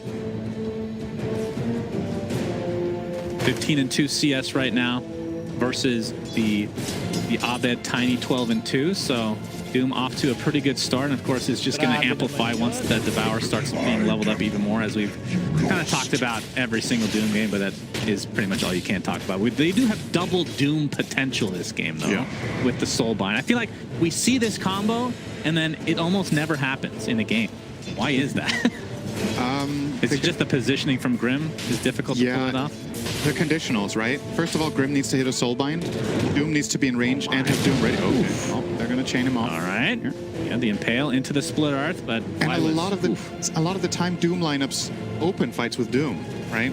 And if the Doom is going first, what are the odds you get a Soulbind? The enemy heroes need to be in range for the Soulbind. They need to be heroes near each other, and Doom needs to be able to wait for that to happen. So it can be amazing. I think in this game, T1's chances of pulling it off are higher than normal because they have both. They have the Nyx, who's a really great setup for a fight. He will run in, stun Carapace for a long duration lockdown and force the enemy team to react. And when they react, that's when you can come in for your combo. Except for getting chased by Fly, but he ends up netting himself a water rune and a bounty. So just Fly kind of just running around there. As we see the tier 1 tower now. RTZ be able to right-click pretty easily with that meta. Again, that'd be the second of the game. Wait, sorry. Observer, click on whoever you just clicked on. They already had the shard queued up in their inventory for an upcoming item. Yeah, just go through all the heroes. We'll get to it eventually, I'm sure.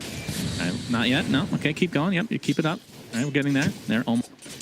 There we go. All right, 23 Savage. Man, I really Maelstrom hope into shard. And you just made him go through every single hero. I like trolling people, okay? Too bad.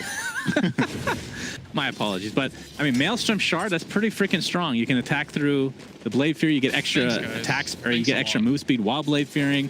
Yeah, and he's specifically itemizing against Terrorblade, right? Like, that's what you gotta do. On top of that, he probably identifies that this is the kind of game where he can get 100 to 0 in a Dragon Knight stun plus Skywrath and Tiny combo. So a lot of the time you will need to use your spells very early in fights, and therefore increasing the impact of Blade Fury is probably not a bad idea.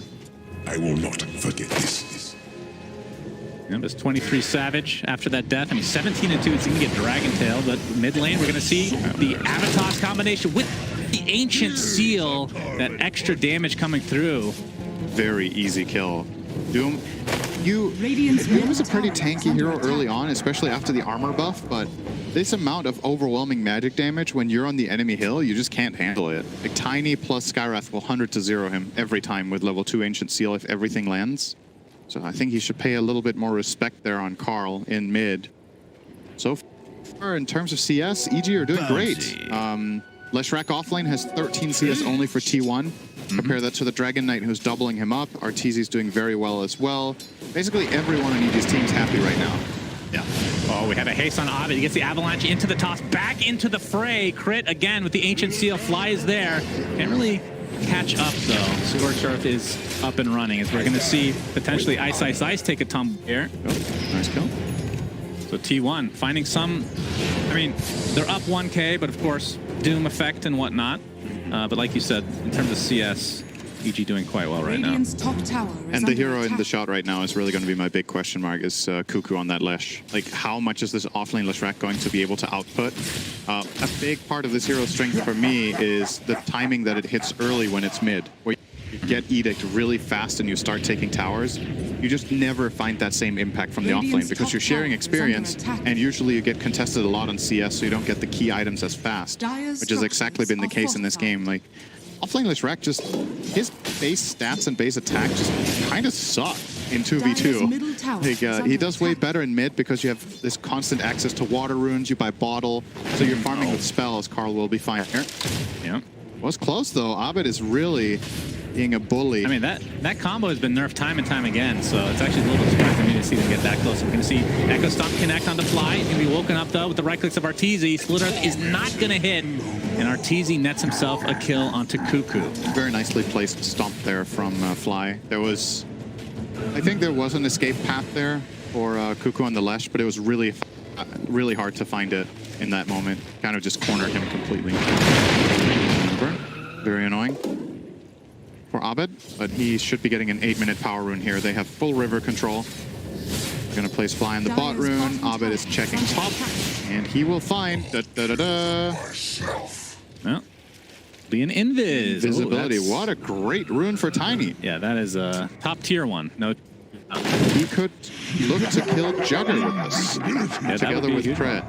yeah, Jug is second in net worth right now, so he's recovered nicely despite dying early on in lane. That ward saw the smoke, Yeah, it right? looks like it. Scanning. That This won't is be a surprise. Pretty critical, because if this would have worked out, they definitely would have got a Jug kill and maybe even the tower. Oh, The Savage. question is, do they know that he has an invis rune on top of him? Oh yeah, they didn't see the rune, so they saw the smoke. He's not invisible anymore. What? Wait, what? I'm not. Did he Oh, he ran bottle? through a sentry? Oh, okay, I see. Yeah. I didn't actually notice. He ran through the sentry and something saw him. He just broke it. All right, good That'll job from waste a little T1 bit of time. dodging that. Yeah, Very absolutely. nice. I mean, this is what Tiny's all about. It's about the burst damage, getting off to a good start, and snowballing. There is potential for him to turn into a pseudo carry later with the shard, being able to right click, Radiant's but bottom tower I mean, we haven't is really under seen a attack. ton of that in this tournament, especially from the Radiant mid position, structures but are fortified. Abed is obviously capable of pretty much anything, so we'll just have to wait and see. I mean, typically, Radiant's after the bottom burst damage tower of is under the attack. coming out with the Blink Dagger, something like an Echo Saber will normally come through, but This is bad for White. Abed Someone is gonna die waiting here. for the Ancient Seal to, well, he's going to find Whitemon to start things out. He's going to get Science Phoenix and the Phantom's Embrace, but a double TP now for T1. Dragon Tail from Ice into the Mystic Flare. That's going to net them one kill. The Doom already applied to Abed. It looks like he's pretty fast, though. Can he get away? Dire's top Nice tower Echo is Stomp. under attack. He's going to hold T1 in place, and as a result, Abed shall live. So that's going to be a wasted Doom in the end. But now the Dragon Tail, looks like Ice finally takes out that healing ward. Avalanche not going to prevent the Blade Fury, but ooh, actually did get the kill. Trying to TP out with that Blade Fury, but more than enough damage from EG. Arteezy on the other side. This is a side note. Yeah, just a side note, Yeah. the position 1 of EG did die. Got killed by Nick's Lash. So if Arteezy doesn't die here, this is obviously a huge win for EG. I still think they're favored in this trade. Yeah, you're going to see it here. So that's the Monoburn combination with the stuns, and Arteezy doesn't have Sunder skilled anyway. So both teams take a tower, and both teams kill the enemy carry. EG extra there, and Doom was expended. So I will give the victory there, but not by a lot.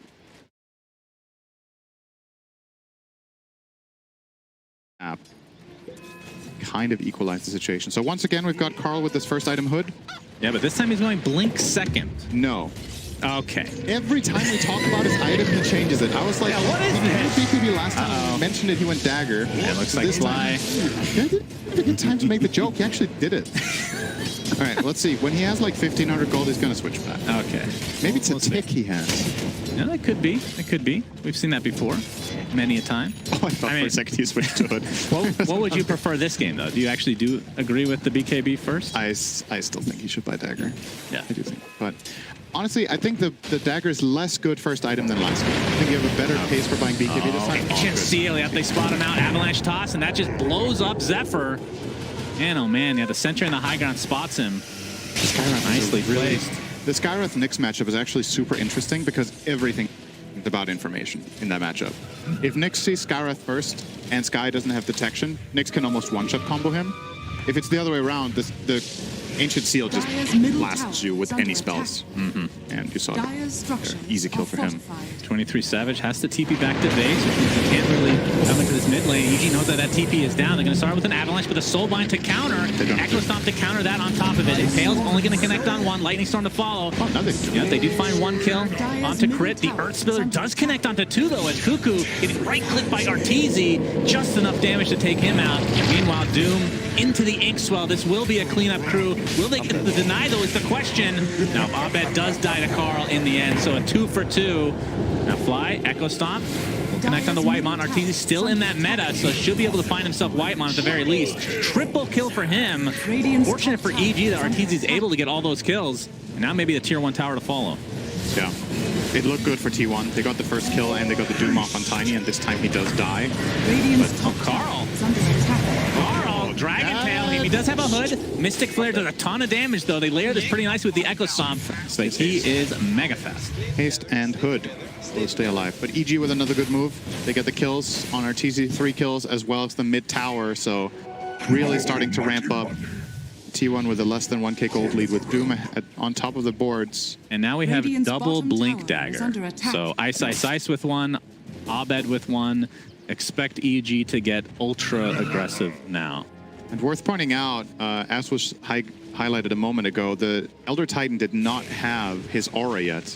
Now he's skilling it. So we see the first point now come out in natural order. Of course, this is going to amplify the damage of Tiny and Skywrath significantly when the spirit is there.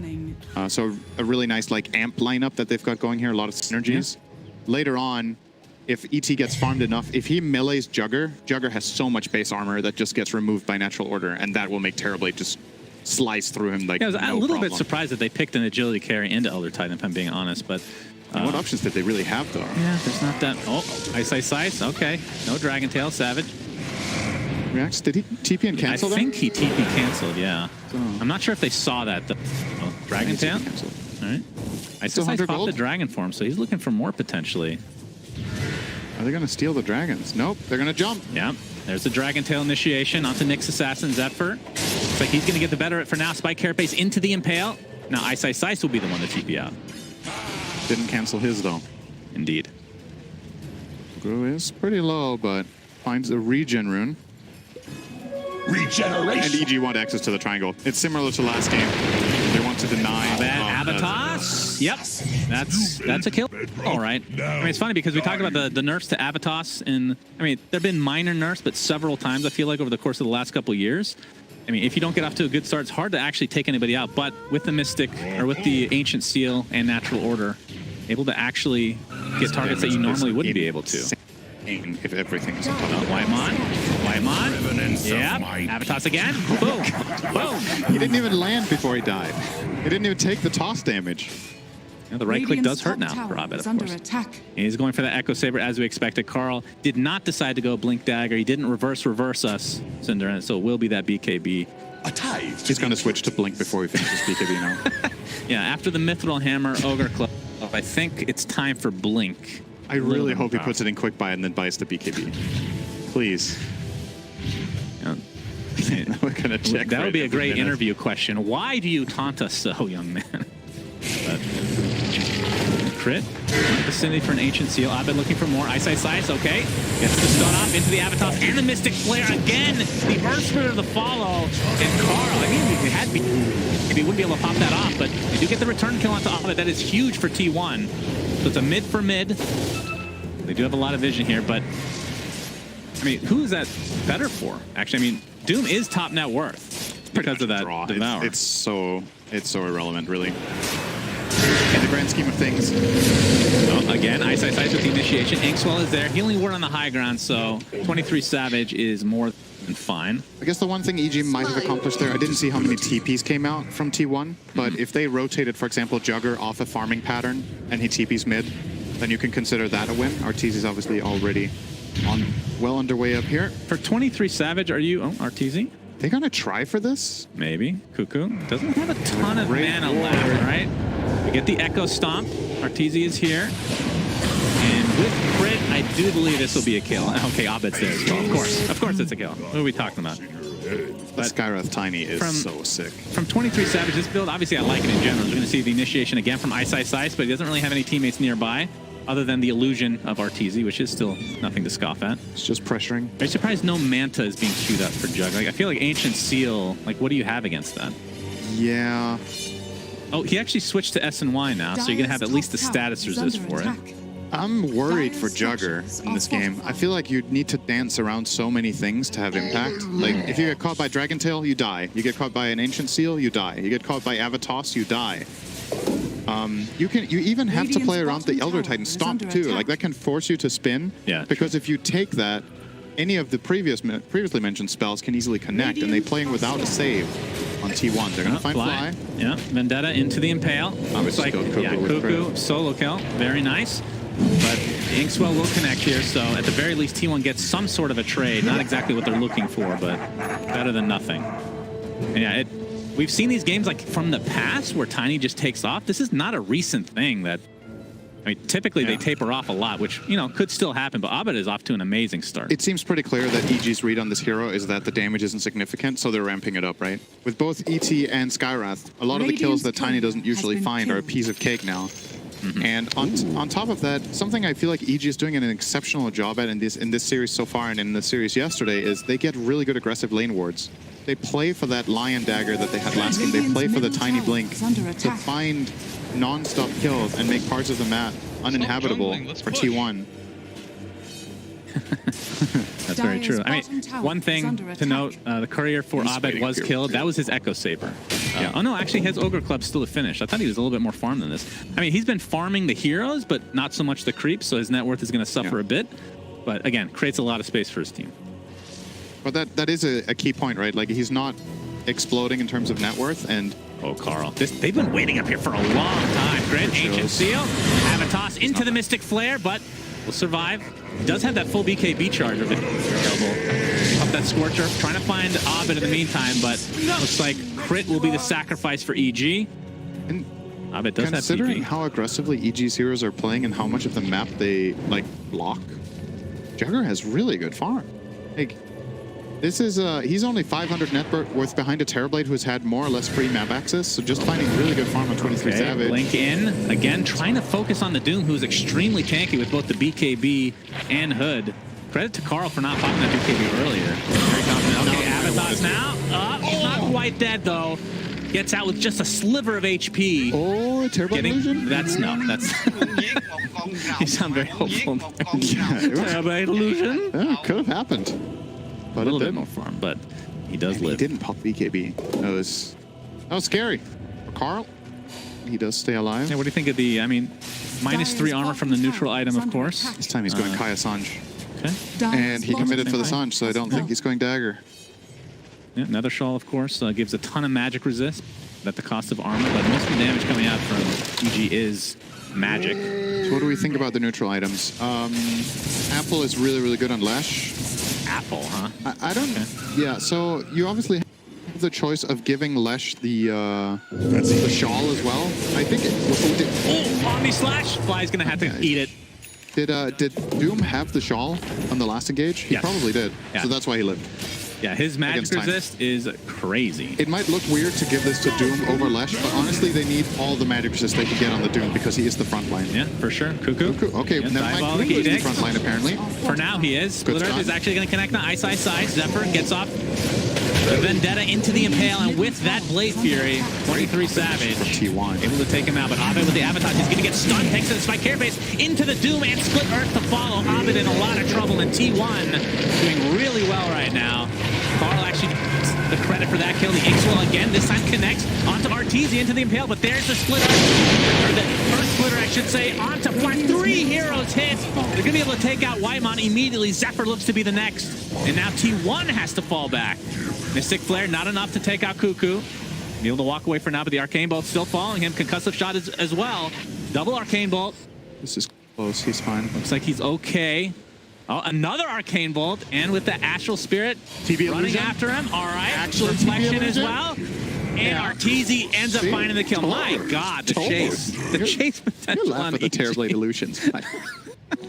That was pretty impressive. I'm not gonna lie. Yeah. What a sick save from Fly. I hope we get a replay of that. That looked so good for T1. Really don't blame them for going for that Terrorblade kill. But I think that was a 4-man stomp into Earth Splitter. We're going to see it here. So they get this first pick on the Tiny by using Doom. And this looks so clean, right? They chain their spells very well. There's a Grimstroke Silence, Nick stun, Lesh stun. Boom. Boom. 6 Splitter. They get the Sunder and off. the Sunder. Yeah, that was really impressive. And you're right, it is Split Earth versus Earth Splitter. Yeah, that's confusing. It's okay. If you're a new viewer and have never played Dota before, Sunstone is talking about 2 different spells. Ice. He usually talks trash and doesn't really know what he's talking about and will call spells that they're not called. But yes, these are 2 different spells. Thank you, Synderen. You're very welcome. Earth Splitter and Split Earth. Yes. They're both pretty powerful in their own way, though. One is an ultimate, though. A little bit more powerful in the right hands. And they do different things. By the way, in that replay, Arteezy was about a split second away from denying Abed. That was super close. The right click was on the way, but T1 able to net themselves Abed. Who, again, like he's tapered off a bit in terms of farm. Is this concerning for EG? A little bit, but as long as Arteezy is doing well enough, that's one thing Terrorblade really does very well, is being the true carry of the lineup. Like, you can have 1 or 2 other cores that don't necessarily scale insanely well as long as Terrorblade is safe. And once again, they have the amplification to work with. In this game, they're going to open on ice. They have the smoke coming here. That into the Impale again, but Carl fighting his time here. He has an actual Invis rune. Oh, looks like they're going to get the Mystic Flare off for now. Not enough damage, though, from EG. I think this looks like a kill onto Ice. Carl pops that BKB, wants to go further. Still has his ultimate available, but not really able to find anything. Dire's top tower is under attack. Could have been a lot worse for EG for sure, but give credit to T1. Able to keep the pressure on here. As, Arteezy with a Lincoln Sphere. So, fearing the doom, it seems. Zephyr, by the way, 1,000 away from finishing Aghanim Scepter on Nick's Assassin. This gives him the Burrow ability, and it buffs literally all his other skills. It essentially becomes like a siege. Not a siege, but like a, I don't know even call it. Almost like a lurker, it's essentially, like artillery. from StarCraft Brood War. You become artillery. You sit down, you can't move, and your spells are better, and you're tankier. A lot of times it feels like it's really, like the apex of it is high ground defense. It's insane on high ground. On either team's high ground, really. It's great for sieging, too, if you get in position. If you're in position, yeah. But you are against a toss. You're against toss. You're against insane magic damage still. Yeah. So I don't think this is one of those games where you just burrowed and you get spotted and you feel safe. Are you surprised that he's going for it so early? I mean, we've seen it before this tournament. It's looking a bit underwhelming, I want to say. I feel like it's stable, I guess. I think it's also about play preference. There are other items this game that would have been really good, like Yules, for example, against all this spell burst. Could have considered Lotus Orb for his teammates. But it is solid in a lot of situations, and I think T1 are really late game focused here. So they want that big item that's going to help them later. Carl and company are smoked right now, looking for potential initiation here. Might be baiting their Lesh a bit. They would love to do Martizi. Oh, yeah. They Soul Bind. They're looking for the double doom. Carl pops the BKB, really wants to get this up. Finally does. And there's the double doom we've been talking about. But EG on the run, and they have some distance here. There's going to be a big ways. Crit might have to be the sacrifice. Inkswell, Force Staff into it. So they'll net themselves at least 1 kill here. But it looks like EG want to fight back. Ice jumps in with that Dragon Tail. We see buyback onto Crit, coming back from the fight very shortly because that tier 1 tower is still up. Impale connects onto 2, but look at that Aqua onto 3 here. Earth Splitter to fall. It's literally everybody. Are you serious? Zephyr falls immediately. The Sunder from Arteezy. Able to right-click Carl, looks like from a distance. Fly trying to chase him down. Abed with the toss onto the other side, but Omni Slash comes in now. Illusions are taking a little bit of it, but Fly will take most of it. Double kill for Savage. As now he's on the run, potentially gets that Blade Fury off. Remember, he has the Shard. He's doing extra damage and the extra move speed applied. Abed gets the Avalanche toss onto 2. They're going to be able to find him along with Whitemon. So 4 dead in favor of EG. It did cost them a buyback. Cuckoo TP's out in the midst of danger here in the Roche pit. But what a turnaround fight from EG. Dude, Fly did more damage than Arteezy that fight. Fly has been the MVP for sure. That was a Terrorblade hitting for a big majority of that fight. Insane. It was literally 5-man splitter, right? We're going to see it again here. Unreal. So the healing ward is amazing here for T1. They're going to group up around it to all stay healed. It's a 3-man stun. I don't know how all 5 of them get hit, though. And that's a little bit of a mistake there, I would say, from T1. Obviously, the spin, so it takes way less damage. But yeah, clip the Doom as well. And wow, this spell casting. And Fly takes all the damage from the Omni Slash. Yeah. The MVP of the fight for sure. Crit did buyback here, however, so it wasn't a total tragedy for T1. But obviously, Seeing the it is tail end of this replay again. It is definitely overall a win for EG for sure. Yeah. All right. Well, Carl is very tanky. Has the Sage Kai, like you talked about, the plate mail now going into the Shivas. As we see the Avatars again with the Echo Saber being shown, but it's not enough damage to take out Waimon. What did he toss? I think he tossed a creep, perhaps. It just died midair. I didn't see anything come down again. I'll take I don't think he has the no target talent. I think that's on 20. If I'm not mistaken. All right, the jump in. Ice. Let's get the Lincoln applied for now. Waimon and company, they get the Soulbind off, but it's not really going to much come from it, aside from potential Ice skills. It's going to be close, but no TP for you. 50 seconds on the deck, and we haven't seen Roshan yet. 27.5 minutes so far. So Cuckoo, with that Observer Ward pre-placed, knew that Ice had initiation plans, so he pre-cast the Yule. And as soon as Ice comes in for the stun, he gets Yuled and just counterplayed. And they have so much chain stun between Nyx and Lesh and Grim that Ice didn't get to play his hero again for that fight. Nicely done by T1. So as this game progresses, the Terrorblade is starting to really pull ahead now of Jugger. Obviously, the last fight, a big part of that. Arteezy now 3k up, almost having Daedalus, a very big damage item for this game. Choosing to not go Scotty, which is pretty unusual, I would say. Do you think it's because... Okay. I think it's because he's expecting Ags on Grimstroke this game, is it not? Yeah, but he already bought the Lincolns for that, right? It was for that and Doom, so it's like a double whammy, right? But sure. Yeah, maybe you're right. Maybe that's why. All right. Avalanche into nothing. Abed regretting his decision. Carl's very hard to kill right now. I mean, he has basically every stat in the game right now as the tips come out. So that's a shard on Grim, right? So that's the Ink Swell. Will hard dispel at the end as well as heal. They're going to go here, right? One more wave. Nope, they're just running in. Oh, Ice with the initiation. Mystic Flare, but the Force has to get out. Lord Splitter again. On to 3 heroes. Delete 23 Savage from the game. And now Zapper stuck in his lurker mode. Wrong game, my friend. This looks like a Roche Pit for me, for EG. Playing against what EG has as any core hero has got to be so menacing. Like, you get caught by anything, you just die. The amount of spell burst is ridiculous, and you don't have a save. They have no Lotus. Do they even have a Glimmer on T1? I feel like the Juggernaut, like they tried to force step him, right? They don't have a Glimmer, so basically their best play in that situation is, okay, we know you guys are going to try to spell combo him. We will force step him and hope for the best. We force stepped him into them because he was facing that way. It's just, you get caught by Dragon Tail, you get caught by Tiny Combo, anything with the Skywrath Blast plus Earth Splitter. The damage is just insane. And this is not an underfarmed Jugger. He looks like he has nothing, but like, it's 2.5k health. He just vanished. You know, he didn't get to press a button. You're going to see the replay here. Yeah. Boom. Force staff in. He's still caught within that Earth Splitter. Fly doing crazy work this game. Yeah. And that just set up the free Roche for EG. So that is the first of the game. Radiant's bottom tower is under attack. Close to Scotty, though, for 23 Savage. What's Fly closing in on right now? Because, like, obviously being able to go in with the Elder Titan is going to be important. So he's getting the Ghost Scepter.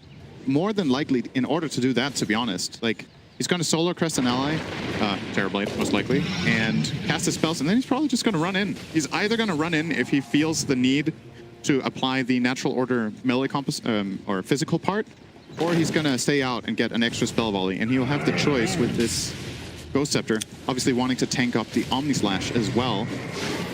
It's interesting. I really like what Fly's doing in this game. Oh, very good. Speaking of Omni Slash, Ice tanked a bit of that, but the BKB TP will be successful.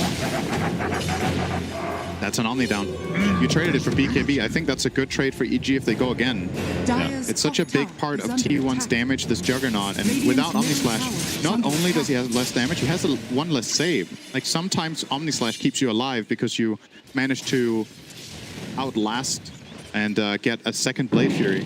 That part is not available, so only with that one now. Carl is looking bottom. They are pushing out this wave, and EG are looking to take top tier 2. Both teams Radiant's pushing the tier 2 bottom towers. tower is Ortiz, under are they attack. actually going to try this? He has Aegis. Sure. I mean, they've done this before. Last game, they're gonna pop that Lincoln's. I don't know about RTP's crit on the sideline here. We'll see if the toss back from Abed, who popped the BKB. He's the one that gets doomed instead. Soulblind actually does end up connecting on Arteezy, who's in the meta right now. So if they do kill him, that's pretty valuable. Savage with that Blade Fury coming off. Fly not able to really catch them. And he walks into the Earth Splitter to follow. Massive damage being applied, but Eondis does pop. Looks like the Impale's going to connect on 2, though. On 2 dead for EG in the blink of an eye. And now EG need to get out of dodge. Arteezy, meta is down. He's getting chased to oblivion right now. Ice, ice, ice. Okay. I mean, Abed ends up tossing his teammate there. There's a buyback now. Trying to keep On the fly. Arteezy at half HP. He does have Sunder. Gets it off for the time being. They're going to turn it around to Carl as a result. Nicely done from EG. Fly continuing to show his MVP status this game. Abed gets off the Avalanche. It's going to be a big kill for EG. Gets off the Avatos. Healing ward in front. Fly trying to connect. Oh my god, the damage from that tree. Echo Stomp not going to be there though. With that extra move speed from the Shard. Looks like 23 Savage is fine. Great plays from both teams here. I really questioned T1's initiation there, but it worked out wonderfully. So the reason I'm unsure about it is Arteezy has the Aegis and his team is somewhere in the neighborhood. Yeah. But the fact that they try to save the Aegis with the toss back and they get the immediate doom on Abed actually sets that up to be a nice fight for T1. And Arteezy pops the meta and is less than half a second from Sundering Lash. If that goes off, the fight is just over. take But that as T1 do kill him in time, and then they force him away afterwards and get the kill on the time. So once again, very, very close game. Great stuff. But what a buyback from Fly as well in the end, though. Oh, yeah. Saving Arteezy and getting him a kill. Great plays from both sides. We're seeing why these teams have made it far in the tournament. And, I mean, game 1 kind of got away from T1. Like halfway through, I want to say. EG just started the snowball. But this game, 33 minutes in, like you said, pretty dead even. All right, Abed, another kill? I think this is the only hero left in the game that he can solo. Dyer's And he top finds it. tower Yeah, is probably. under attack. He does have the Dyer's top tower Hyper has Stone. fallen. It's going AC, right? No? He's just a casual Hyperstone for now. Well, attack speed is good on this hero. It is very slow. And he has, that's his shard, right? Yeah, so that'll give him the permanent tree that he will never have any downtime. It's always nice. I mean, if he goes crit here, Daedalus, and then you get Ags from Roche or something, that is when, like, volley Tiny, is he doesn't even need to go in anymore. He just stays far back and just crits everybody down. Radiant's bottom tower I am is wondering under what the attack. reasoning is behind not finishing AC. If you're already buying the Hyperstone anyway, Not sure. is he concerned about getting Soulbind into Dark Portrait and giving the enemy team an AC or something? Like, I don't know. Maybe he just, like you said, just wants to be a cannon. And you obviously Tree Volley will do more damage, significantly more damage with a Daedalus than with AC. Yeah, but the Gonna jump. Ice, ice, ice, jumps in with the BKB, another Force Staff. Great Earth Force Splitter does connect, but only onto one hero, and that's a lot blown from EG, so they're going to have to Meta. hightail away. Actually, but They did pop meta? yeah, I think Oh, so, wow. right? Yeah. So if you outlast this meta now as T1 and then make a move, I think you have a really Question good is, moment did they opportunity. see meta, though? Ice, ice, ice jumps in again, but there's the Ink Swell with that Heart Dispel coming through. Soulbind onto 2 for now as Carl trying to get the double doom. He'll get it, but the Lincoln's popped on Arteezy. He has Thunder available for his teammate if he wants to go down that road. There's the toss in, but again, the instant Dispel from that Shard. Arteezy getting Omni-Slash, but the Illusion's taking a lot of damage here. Nyx Assassin still in the front of things here. 23 Savage almost getting bursted down. He's going to spin and probably walk out, but the healing word is continuing to heal them here. Arteezy, how has nobody died this fight? Carl, Inkswell does connect. Can they burst down? Arteezy is the question. He does not, he's not able to get off the Sunder, and he will die as a result. 80 seconds on the deck, and now E starting to tumble here. That is the second death for them. Abed and EG have to back away. Really good spell casting from T1. I cannot believe 23 Savage lived. Yeah, him surviving there is a big deal. And just like the unsung hero in this Radiant's middle tower fight is is under gravel. attack. It's the pile of dirt sitting in the middle, stunning everyone the whole fight. There's Radiant's literally middle just tower has dirt. fallen. Here it comes, Radiant's the dirt middle at the tower front is under door. attack. Yes. You want to wipe it off, but Radiant's Radiant don't have a broom structures right are now, and he's going to stay there. This is going to be, well, they can only get 1 Rax actually, because the tier Yeah. 2 is up bottom. This is a very, very big moment for T1. It's absolutely Lane Rax. No buyback on 2 heroes for 40 seconds. Yeah, so EG will just have to give this up. Good stop. Not enough, of Yeah, course. this is just going to delay things. I don't think they're looking to fight here at all. I mean, 30 seconds still. No Radiant's Abed, middle no barracks Arteezy. are under attack. But again, silver line for EG is they can only get one. Radiant's middle barracks Great fight has from fallen. T1. We won't know about It's Roche really, in the next minute. It's here. starting to show now. Obviously, we're going to see the replay here. So this Nick stun onto Sunder. Arteezy, not able to get the Sunder off. What is starting to, the swing that we're starting to see in the game is that EG are actually starting to struggle with damage. It's kind of crazy to think about, right? We've been praising how much magic damage this lineup has, but Radiant's top tower reaching a has point fallen. now where the tankiness of T1's hero is starting to overtake you. The Jugger with the Skadi plus Aghanim Scepter now has 3.2k health. Left right got an Aeon Disc. You have... It's also about getting the initiation, right? This time around, T1 got that double Doom. Even though one of them was on the Lincoln, they had the Soul Bind. And they were just controlling Dragon Knight all fight. This Grimstroke shard is really good. By the Yeah, way. that too. It for is really good. He used Inkswell, I think, 3 times in that fight. So Whitemon doing work is, I mean, he's way far away, but if he can get Aghanim Scepter, that will just add insult to injury against EG here. But it really does feel like, you know, the way these fights happen, either EG jump and burst someone and get ahead, or they jump and burst, and if they don't get the kill, Tiny, Skywrath, and ET have used their spells. And you have like this moment of opportunity for 10 seconds where T1 are just flat out way stronger, and they just took advantage of it. All right, Ice It's so important has that they his get the kill Black first. Dragon now with that Aghanim Scepter. 23 Savage has Ags of his own, so he'll have Swift Slash, which I'm sure I'll call Omni Slash like 10 times because you never know. It's 2 different spells if you're a new player. They look exactly the same, but one lasts longer. All right, Carl. Initiated on by Ice, but there's the Inkswell again. I'm not really worried about this combo. All right, Omni Slash onto Ice. He has his BKB. All right, again, Swift Slash, thank you. Good call. I mean, I prepped myself for that. Yes. Let's be real here. Jugger? Yeah, no way to take that out with the Inkswell again. Hard to spell. Earth Splitter does connect. Soulbind onto 2. Swift Slash again. Now it's the Omni Slash, mostly applied to the Dragon Knight, but a nice toss in from Abed, keeping his carry alive. But the spin is just way too much damage. Does have buyback though. He's gonna buy back into the game. Dragon Knight's still relatively healthy here. Kind of low though. All right. Looks like they do find Fly. I think with that, Dragon Knight takes a tumble. Ice is down. No Dragon Form anyway, so with the buyback wouldn't really be providing that much. But again, these towers are still up, so I think Roche is probably the play, but it's not going to be up for another 40 seconds, so another lucky break here for EG. You could definitely go and take a tier 2 tower though if you want to as T1. But might just stick around the pit and play the area. What is this close to max respawn time? Like, do the players know that it will spawn before ET and Dragon Knight are up? I don't remember what the original spawn timer was. Yeah, I'm not sure. But they could just scout that pit, obviously, with... Yeah, they're going to do it with a Nyx Illusion. Going to use that illusion. Was that an Illusionist cave? Wait, he forgot how it works. He swapped the item out, didn't he? Yeah, he's got... Wait, huh? Do they have Illusionist Cape? Am I... Nope. Wait, whoa. Okay. No Illusion Escape. He just had an Illusion? Good effort, though. That's a good effort. Yeah, so I think the next fight, if T1 can... I mean, they can't secure Roche yet. Obviously, it's not up. Or just spawned, I should say. Okay. I mean, EG are up in 10, and yeah, this is going to be pretty fast. This is going to be the Cheese and Shard in addition to the Aegis. And, I mean, most players on their team have Shard already. I guess the Doom will take this one. So that's the Infernal Blade.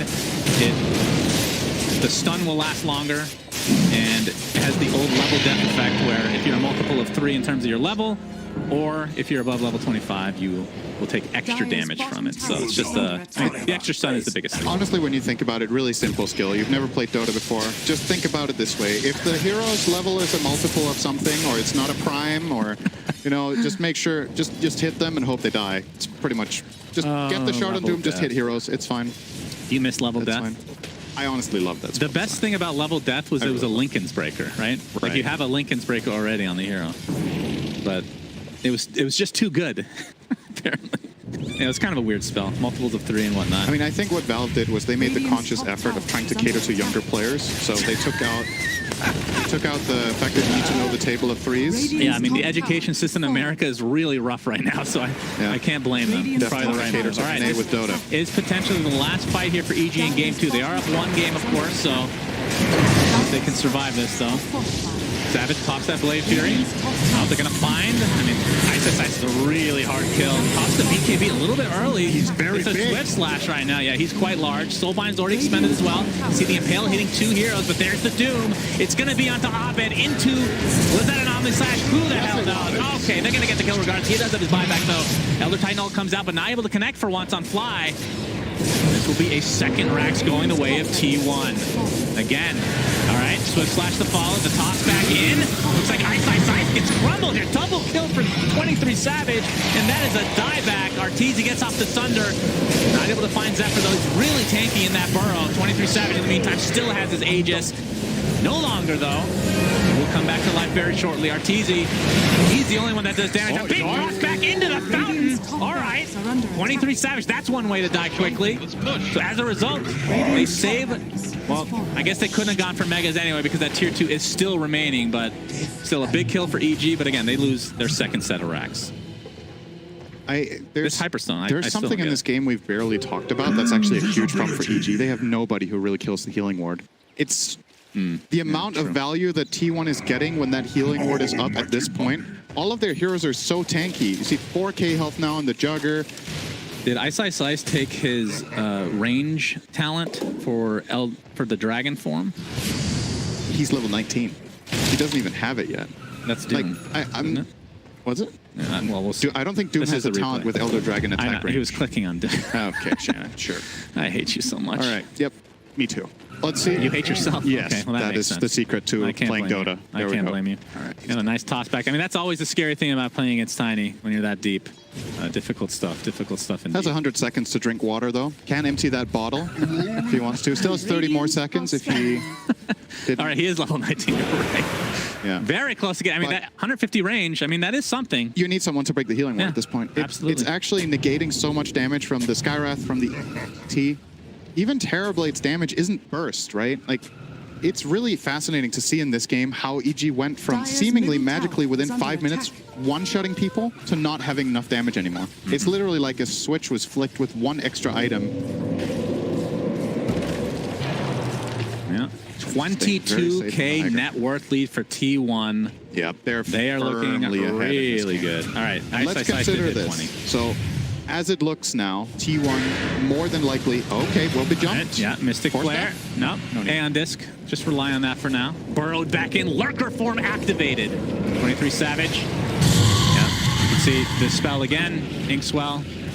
I feel like that's really when the game turned around here. His crit. He's going to get soulbound, and there's the Infernal Blade, the extra stun into the War Stomp. It's going to be an easy one for T1. Still an important hero to kill. 90 seconds of no crit. Instant smoke. They're just hungry. But yeah, it's a good point. Like this Grimstroke Inkswell precast on Jugger. They precast on him, he just runs in. Yeah. If he gets comboed by Skywrath, it's going to get dispelled and he will get his stuff off. And he can even spin, obviously, if he wants to. It makes EG's decision-making so much harder. They're trying to bait. He actually went to 20 here. strength talent. Interesting. We were kind of talking about this backstage, but I mean, it feels like a 50-50 right now in terms of what Dragon Knights typically take at 20. But like you talked about, the healing ward has been. They're trying to empty T1 save and grace. Yeah, let's go. They're gonna force out TPs. Well, actually, everybody's already in the base, so no big deal. But there's a double damage meta top room. Not sure if they're gonna be looking for that. All right, Ice in the front of things, but nice Earth Splitter. Carl's getting really low. Gets forced that, but he's still dead. Omni Slash comes out, Split Earth. This is the shard from Leshrac as well. Seeing Arteezy do so much damage. Gets the force step applied. 23 Savage is dead. Double kill for Arteezy. They're gonna turn this around completely. Triple kill. Very little in the way of buyback for T1. Did you know that he carries deal a lot of damage when they have Rapier? Rapier? Yeah, it's quite a bit. That Doom died. So, okay, so clearly T1 didn't know this was in play, right? Look at that damage graph. Arteezy 7K. Half his MMR in damage that fight. And he's got double damage. All right, what's his damage with that? Let's look. So he gets another 280, right? I'm not going to pop it quite yet, but yeah. There's no buyback on Doom. This is possibly a lane of barracks for EG. They have double siege creep. Buyback now on 23 Savage. He got it in the last few seconds what here. A Rapier reveal. That was so high impact. T1 had no idea that they were mortal. Now we had the swing back. We've talked about how there wasn't enough damage on EG, and this one item pickup from Arteezy could swing the game around for them. Yeah, and you have to go high ground against a Nyx Assassin, remember. He has Aghanims, so he's going to have meta again for 10 seconds. Oh, they just bought it? Okay. Yeah. So treads. The Ags for Terrorblade, that's that big wave that fears you and gives you a few seconds of meta, like you said.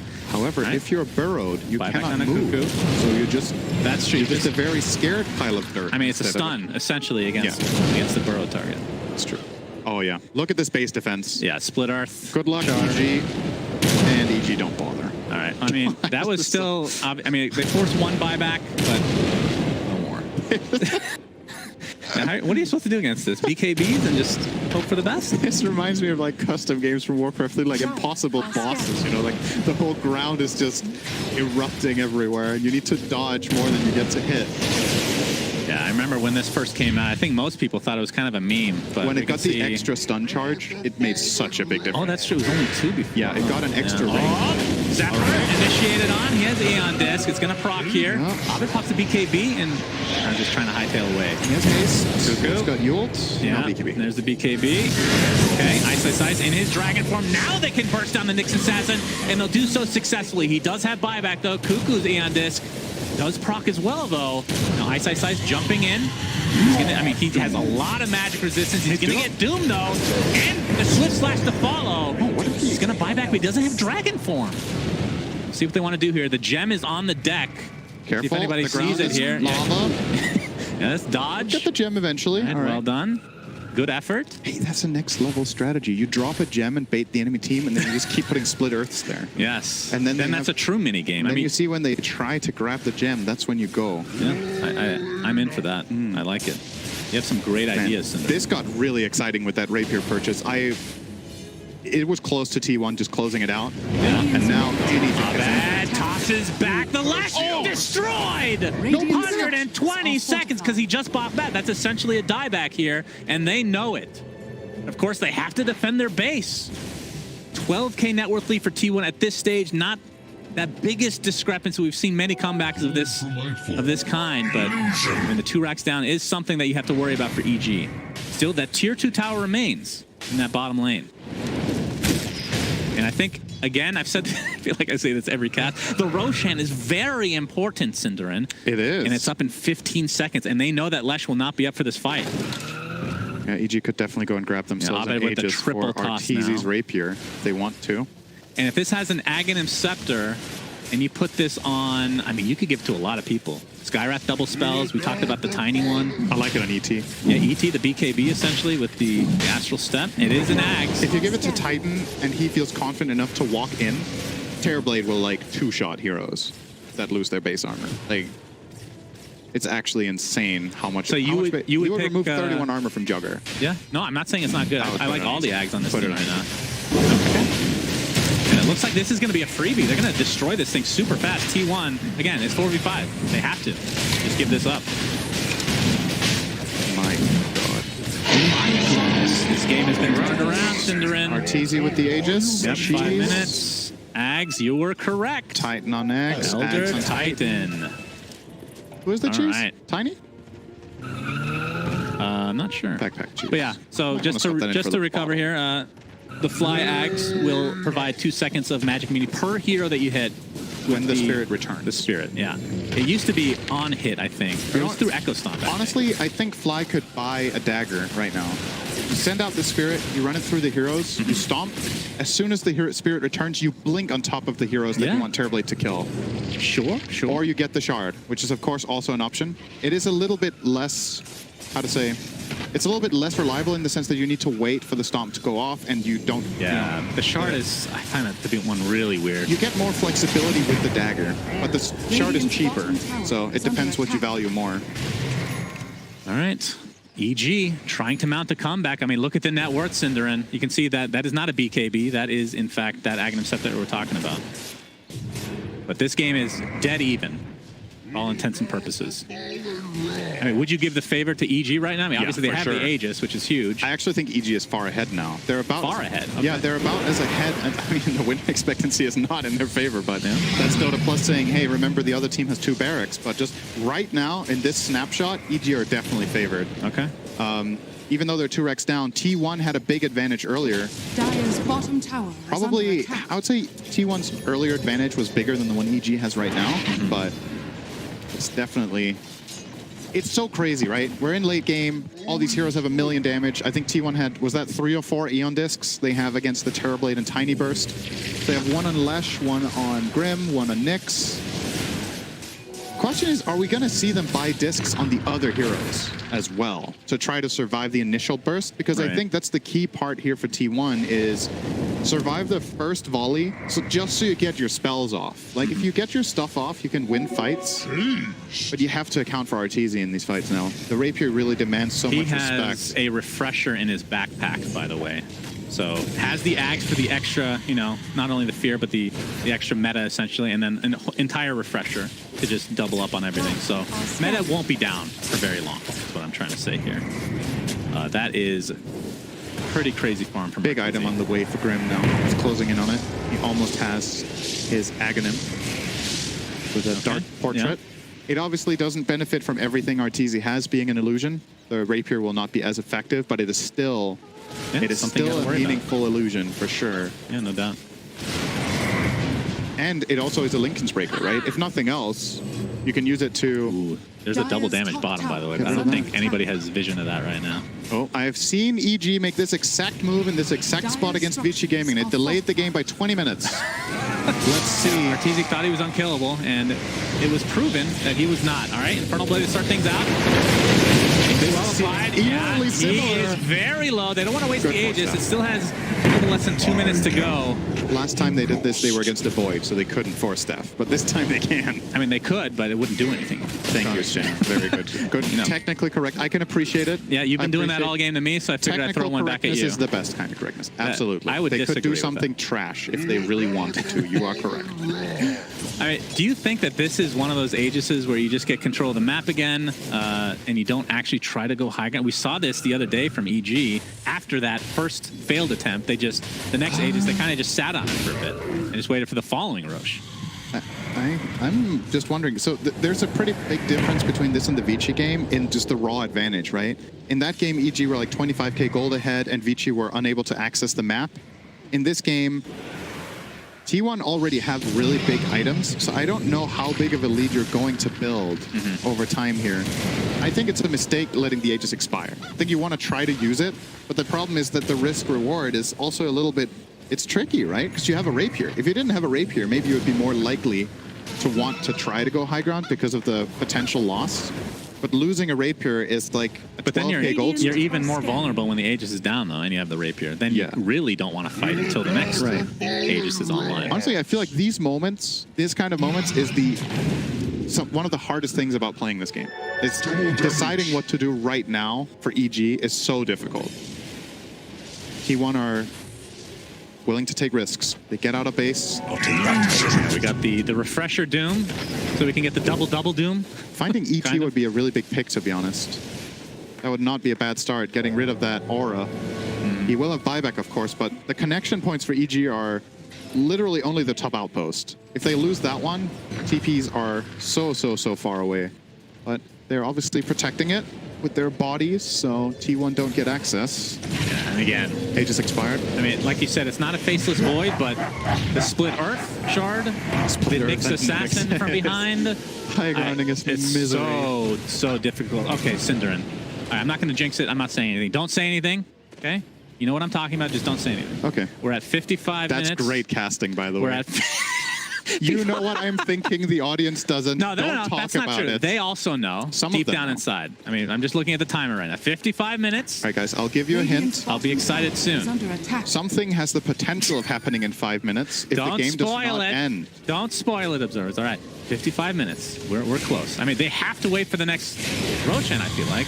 Unless some, you know, if T1 steps out of line here, potentially they go for a fight, but... I mean, would you agree with me that you just have to wait for the next... I'm not going to say anything. I don't want to jinx it. That's true, Zephyr. You're jinxing it. The fear comes out, but there's the Aeon Disc. Yes. Spike Carapace was already used. Astral, okay. Double Force Staff. Yeah, the Force Staff's already expended now. All right, that's going to delay a little bit more now, Cinderin, which is exactly what we want. And the longer this game goes, the bigger and juicier this Juggernaut becomes as well. He is mega farm. We're seeing the farm on Carl as well. I mean, what's he going for now? So was this an MKB? Okay, so try to put into words what you... Oh, hang on.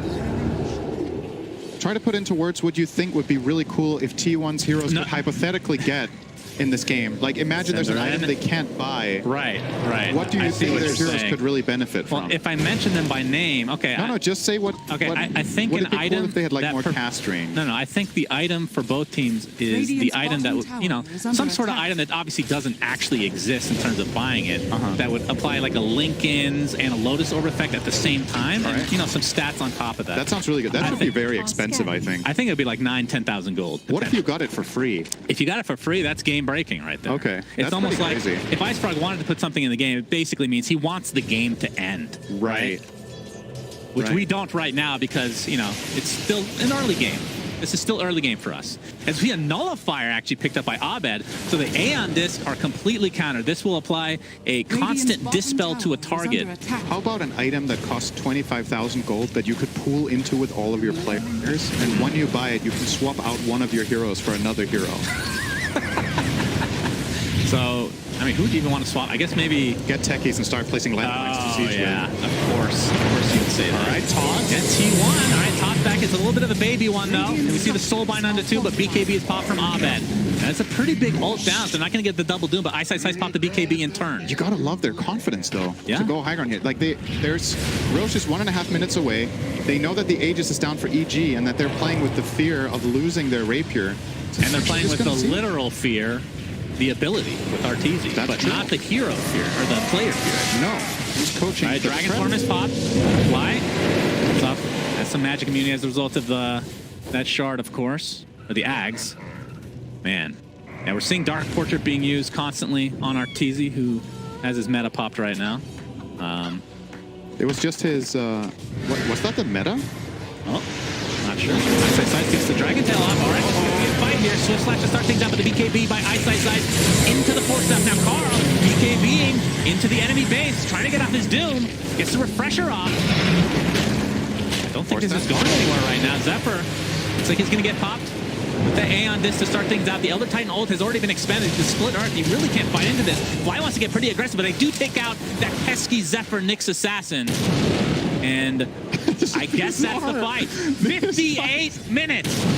Did you look like they're actually just watching each other for like 20 seconds I mean, because they're no scared, one can man. die. Everyone's and then eventually you poke and prod and you get an opening on the one hero who can't move. Right.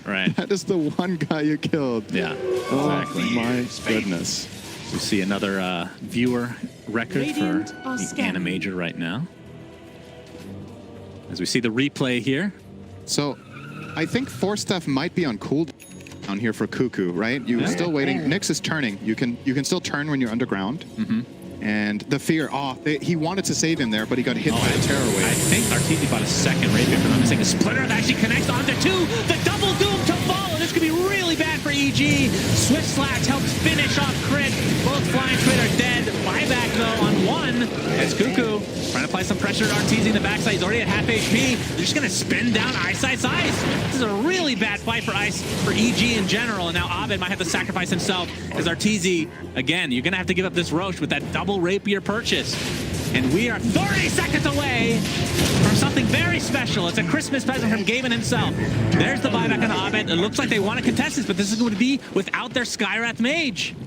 Half HP on the Roshan. They're going to respect it. They could have definitely finished Oh, yeah. this. I mean, they don't have the information that we do. EG can't connect here. There's nothing for them to T1 on. T1 are like, wait a second. They have no outpost. All right, this is Aegis, Cheese, Aghanim Scepter, and the Refresher courier Shard. is, That is an Aghanims on Leshrac. He's the one that picked that up, right? Yep. Everyone else has it, except Doom. Well, Doom, I feel like Doom's is better, is it not? It applies break on Doom, right? Yeah. So this is Nihilism for Leshrac. It applies essentially Ghost Scepter effect to everybody around you and gives you extra movement speed. Something to that effect. They've tweaked it a few times. You can open the neutral items. It can happen. 60 minutes. We've made it. Tier 5 items are upon us, ladies and gentlemen. I think Mirror Shield is the highest quality item for EG against the Doom. Deso 2 for Jug. Yeah, Deso 2 for either team, really, would be He pretty found strong. it. Oh, okay. Deso 2 has been found by T1. It's in the backpack. He does. I mean, he is pretty important because he doesn't have a Dispel himself, Yeah, right? the horn is definitely good too. I feel like you take the Stygian for sure. I mean, all right, only one item has dropped. I'm trying to think of something else. So even like an item that is kind of underlooked, the Seer Stone for somebody like a Skywrath Mage, Or just being Nyx. able to use, or Nyx Assassin, just being able to use everything from such far Stop range, jungling, let's push. I don't think should be underestimated. I think that as we see the Ex Machina. wait, did they not pick it up? Ex Machina? He did ping it. He knows it's there. Okay. So Ex Machina, that's the, you get the items. All right, really big refreshed. problem for EG here. They don't have neutral items. They're not getting outside of the base. They're Yeah. terrified and waiting. So the advantage that T1 is going to enter this fight with will not be 20k gold. It will be 20k plus whatever value you assign to these tier 5 items, which is Right. anywhere from 0 if you get the wrong one to 1 million if you get the right one. $1 million, my goodness. That's That's a bit. gold. All right, well, Book of the Dead, all It right. has definitely been so this was one of the items that we were going to say maybe wouldn't have that much value, but Book of the Dead has been buffed quite a lot, so even that is better.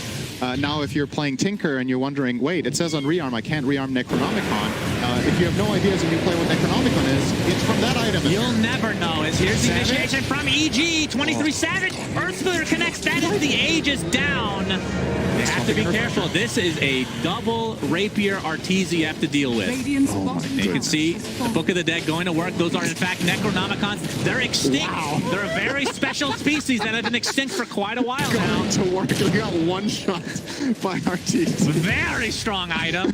All right, so, okay, Ballista. That is the last tier 5 item for T1. Oh, and they that do is not have a terrible for good... them, actually. Yeah, they don't have a good carrier. That is wow. the worst neutral item for their lineup.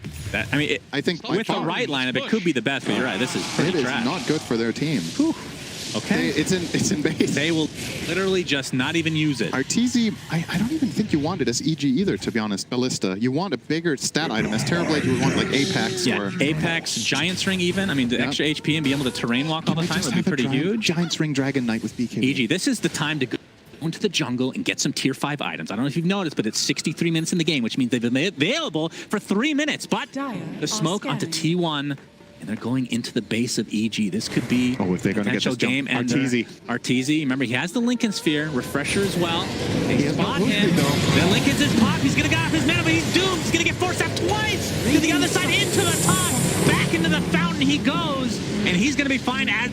In fact, all of this from T1, they've used pretty much everything, it feels like. Let's see if they can get a Rax out of it as well. The Doom is still applied to Arteezy, but now they can try to defend the Book of Shadows, or not Book of Shadows, the Necronomicon, or the Book of the Dead. Back to life Cinder, and they get a melee Rax, but the range shall survive here. All right, nice. There's the Nullifier applied, and it's not going to do anything as a result. Gets dispelled immediately, but they don't have the right-click damage to actually finish him off. Crit was initiated initially, but 23 Savage does have buyback. Zephyr burrows into Lurker form. Ice right on top of him. There's the Ancient Seal into the Mystic Flare. Double kill for Arteezy.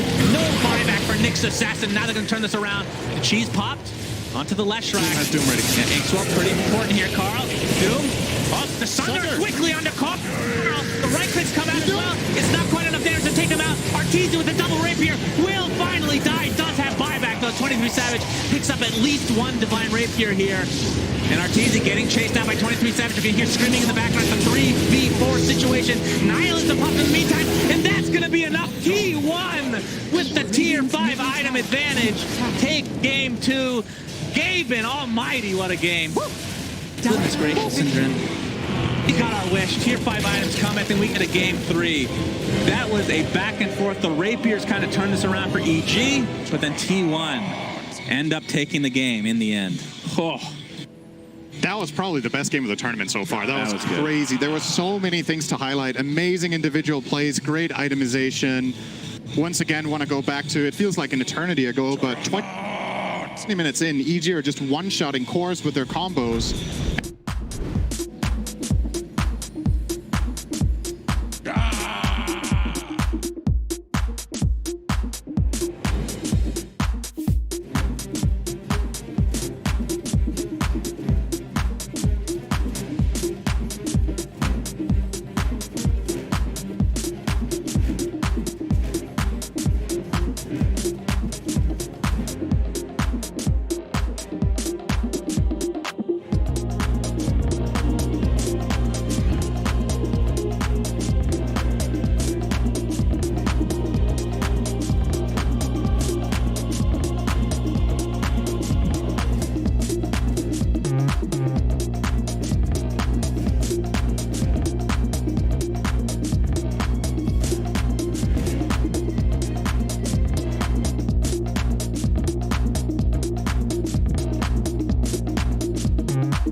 high, so there was some pretty ridiculous plays coming out from EG the most of this game, but T1, they knew their win condition. Even though Savage was having a really tough game, 23 Savage, they still were getting the connection with Carl most of the times on his Dooms and the Nyx Assassin, the pile of dirt. Oh, here it is. It does say it. Okay, see, this is why I had, this just... Look at that. It is beautiful. Yeah, and I mean, it was a wild game. It looked like anybody could take it at some point just because EG making these ridiculous plays, but T1, just a little bit more of that staple, like, comfort draft here with them and just relying on just teamwork.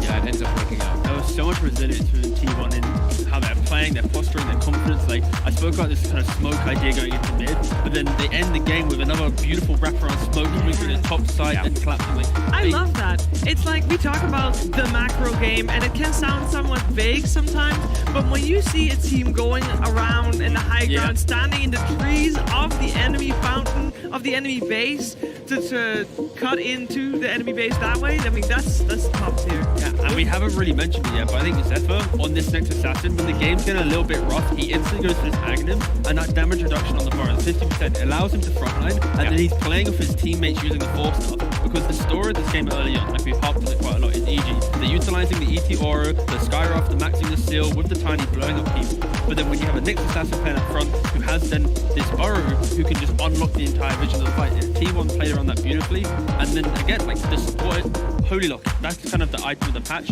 but also A on this. The fact that you have like triple A on this, I think it was on the Nyx, it was on the Grim, and it was on the Leshrac, this allowed anyone to basically frontline against this kind of explosive style from EG. Until Nullifier. True. Did have that. That is true. But this game, it had absolutely everything. And it's wild when I'm looking at kill scores and stuff like that too. EG is, I believe, leading the kill score like 90% of this game, but they never get gold advantage. T1 was Doom overall hero. We're all talking about it back there. Like this, you're so rich. No matter what happens, you're still ahead in the game on gold. Yeah. They all have so much to work with because of it. And yeah, there's only 2k gold difference at this point. 58 minutes into the game. Oh, this is where T1 truly kind of took complete control of the game after the roller coaster. It was EG fighting out in the open, trying to run up into this high ground. You see the vision on the right hand side on the edge of that high ground ward, and yeah, T1 was able to play around that beautifully. I want to give some credit to Carl. There was some RNG in his favor, but now we're gonna go back. 30 minutes. There is 30 minutes earlier, exactly. The Nether Shot kept the cloak aura as well from the mini Centaur creep. Plus he has Hood, saved him time and time again versus that burst combo that you were saying. And I mean, I like his build. I think people were probably looking to be like, why does he have Blink a lot of these situations? Maybe he'd be able to get into the backlines easier. But him having this tanky build, it really did work out for him because they could not kill him before he was going to get the Dooms off every time. Sure, some were blocked by Lincolns, but overall he was getting the right targets. Both teams, they played around high ground defense so well. Yeah. Like we're praising both teams so much. Like EG and how they defended, they were utilizing the tiny toss, throwing the jug into face. Then you look at T1, they're getting Leshrac, layering stuns on the high ground. They got the portrait, they got this burrow. Like both teams dragged out this game longer than they probably should have, and it's testament to the fact that they are well-deserved top 3 teams, and either one of them should be able to put a great fight up against PSG. And I think T1's really recognized, I think this jug pick, Curtis was talking about, I think BSJ as well, the core-to-core matchup. It starts to get pretty hard for Terra. Yeah, this is the first terribly loss. Yeah. And I think they recognize that as well, too. T1, like, this, the Grimstroke building for his Dark Portrait. Also, they're playing versus ET. I saw him multiple times trying to get both the TB and the ET together so he can get double portraits, because then if you have the portrait of the ET next to the TB, all of his armor is gone. There was just a lot of really cool little mechanical things that were coming out from both sides. In the end, T1 do like their draft as it gets to those later portions. I think them getting the 2 racks advantage early also started to suffocate the map a little bit for EG, made it hard for them to play around that thing that won them the first game so hard is vision. Right? Vision control of a lot of these fights start to become really difficult, and Zephyr, when he's able to just sit in the middle of fights as a little pile of dirt and get like 4, 5, 6, 7 stuns off, which also Nyx stun did not get blocked by Lincolns. We saw that multiple times, it going right through and catching lots of heroes. This was just it's a ground target. Yes. Yeah. And it is, and Nyx Assassin, we saw him fall off a little bit, but with those impales, rifling the lion there. Yeah. Right? Especially with the Ag build, like the extended range on it, just the fact that you get to just be this frontline, it was, splendid stuff.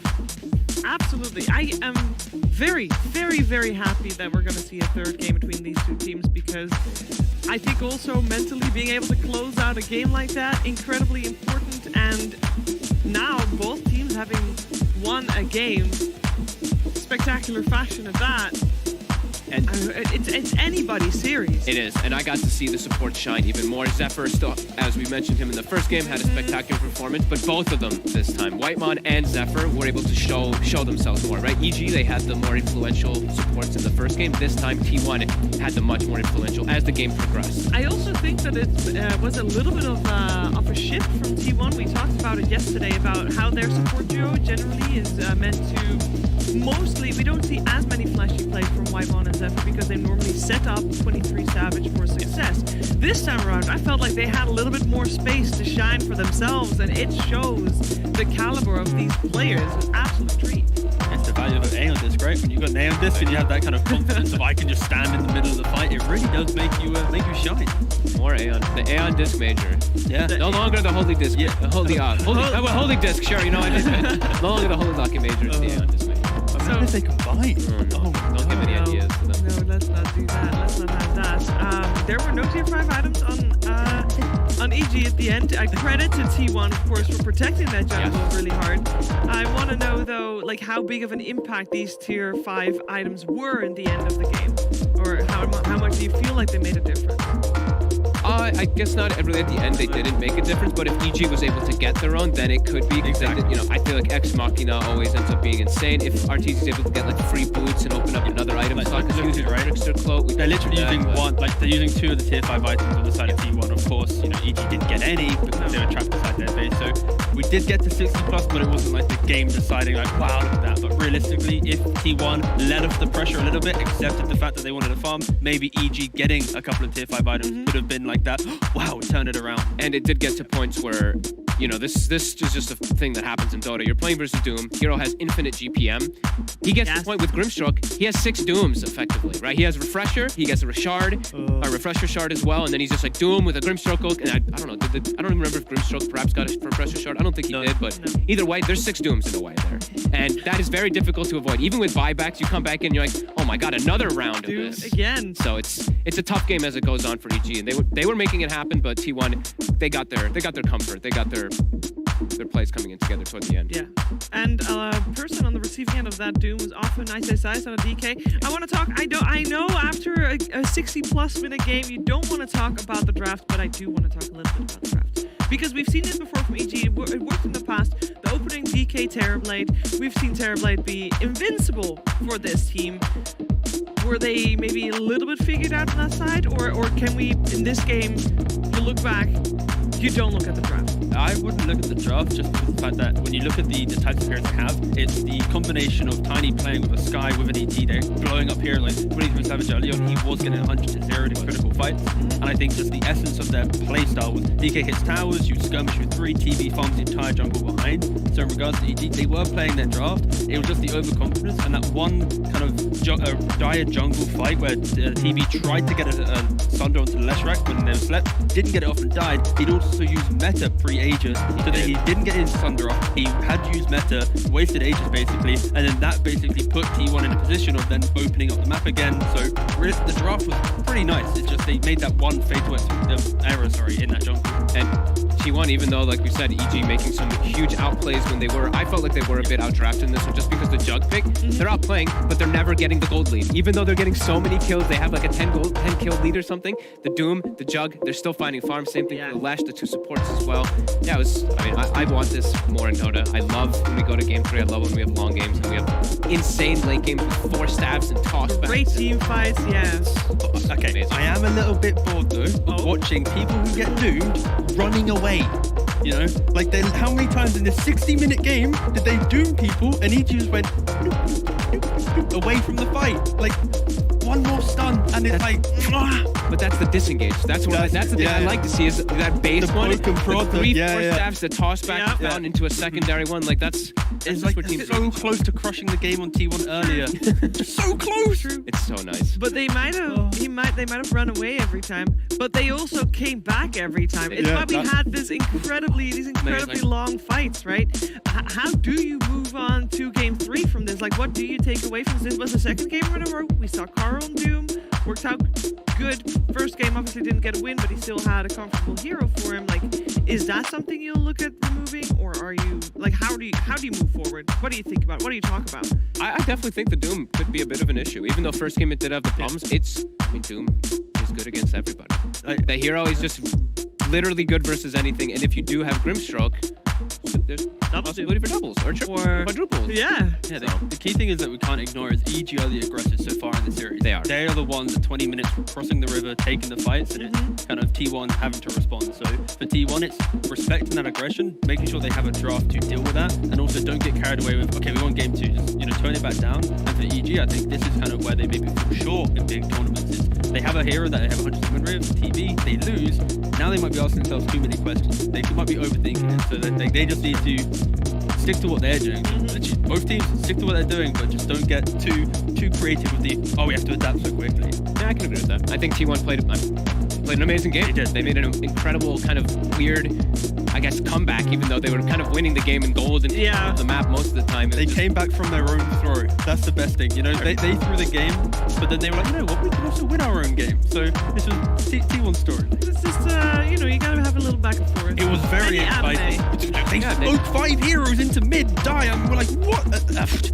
Rapier maybe caught them off guard. It tossed back on 23 Savage, catching them off guard, but that's Dota. Man. Yeah. Who's MVP? Ooh, I'm being cheap. Wow. Us, we watched it. That's it was true. great. It was phenomenal. I love watching Rapier Dota. I love watching late games. I mean, that makes us the winners. It doesn't necessarily make us the MVP. That's fair.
Radiant team back.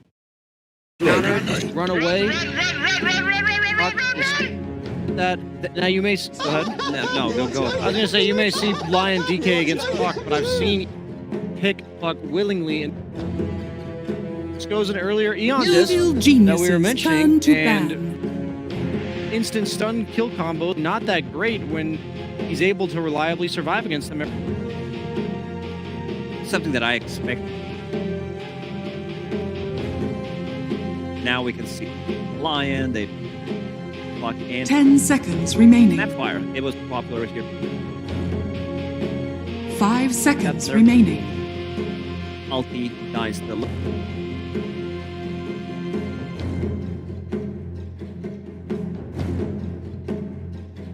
Radiant team ban.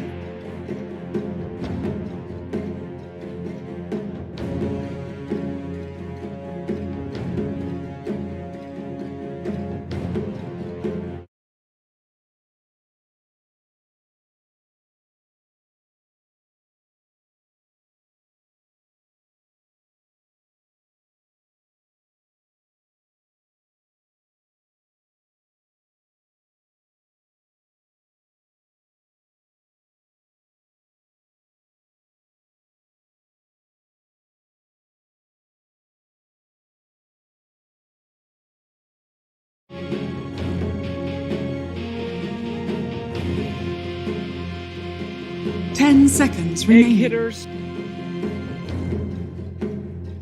5 seconds. guys remember Radiant Mars? team ban. That hero? was super popular at the start. He had like 77. Stalkers of the world started coming out. People were literally picking down.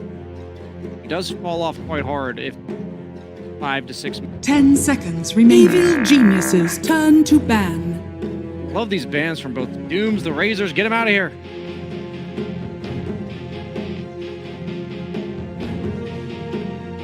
I'm sorry. I just think series that matters more than any other I've watched so far. Critter Spirit 1 and 2 10 so far. seconds remaining. Record. No, so it's not exactly like 5 seconds shows remaining. the hero's pretty underwhelming. If Crit has a It might be good. it looks good, like when yeah. I.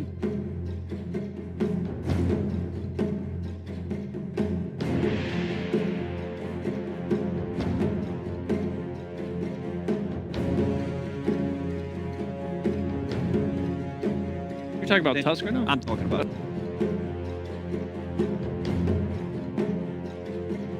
Back to you, Slacks. Thank you. I will take that back. Tusk is a walrus. Thank you. That is about the best input. Well, a lot of people don't. At any rate, taking a long time on the next pick. Too much about T1's draft so far. Standard. The last time they really valued the tech. Evil geniuses Snap turn wrist. to pick.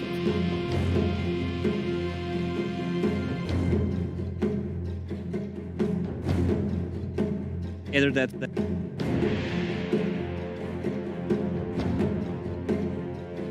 Maybe not show it. 10 seconds remaining. Fog that was 5 seconds remaining. Best fight for you. Hey, these heroes are not conceptually Yeah. simple. You might think about. You stat. Radiant team pick. Dusk. But what's yeah? What animal is that, guys? Walrus. That's right, see? Grabe naman makes sense. Evil geniuses turn to pick. We already discussed Enchantress. why. This hero. Very Wow, that's popular. still Oh, spell mechanic.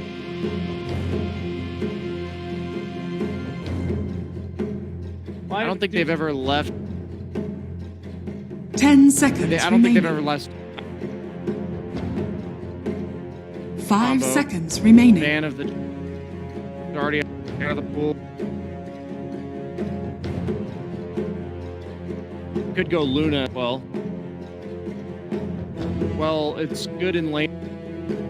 Try lane. I just think this is a good spot to pick your. Radiant team pick. Wait, that hero's still in? Okay, well, it's against Lion, though. Enchantress, both of which... I think they baited him in. It's like the worst Terrorblade pickup. High 10 armor on seconds the remaining. ways to deal with the 5 seconds remaining. DL still in the. Lose together, win They wanna together, pick slay DL. together, Grabe slay naman together, yun. stay together. Lose together, One of the win together, Savage's slay best together. Radiant team back. Oh no! I think this is a complete bait. They have 3 Terrorblade count. This letting is, them have it. This is actually a offlane. 5 Terrorblade. Wow, let's Position go. 1 Tusk. Rush that might as this so. Let's go. Oh, you have to go Into battle Shadow against- Blade. The Shadow 10 Blade. When you're seconds tusking remaining. against PL carry, you do have to item. 5 seconds remaining. They need an.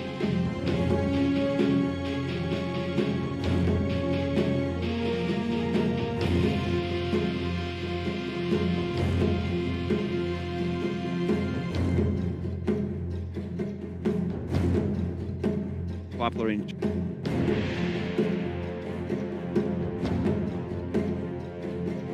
I'm Evil geniuses turn to Must see ban. something.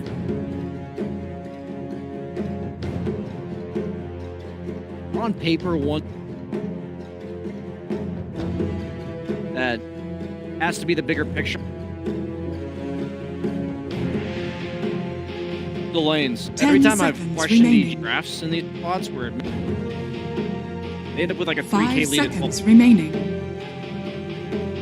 going into this game, I'm already saying otherwise Radiant remotely team even. back. I don't think there's a pick in this game. Mother is outright, yeah.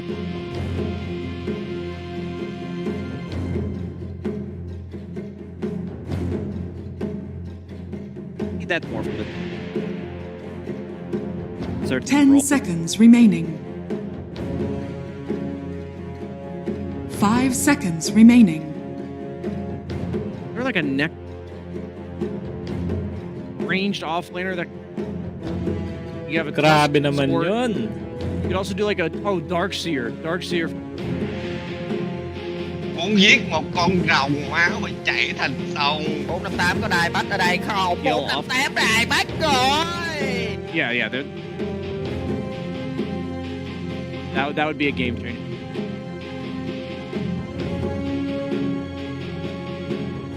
Could be. We do those illusions.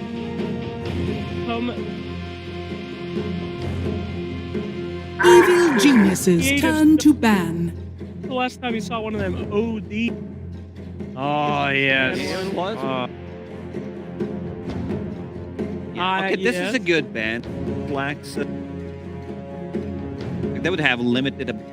That would be actually 10 DL, seconds remaining. Firestone. Dragon Knight. 5 seconds remaining. K Lion. A bit of a like. Radiant team pick. Grabe naman yun. Muốn giết một con rồng, muốn giết một con rồng máu phải chạy thành sông.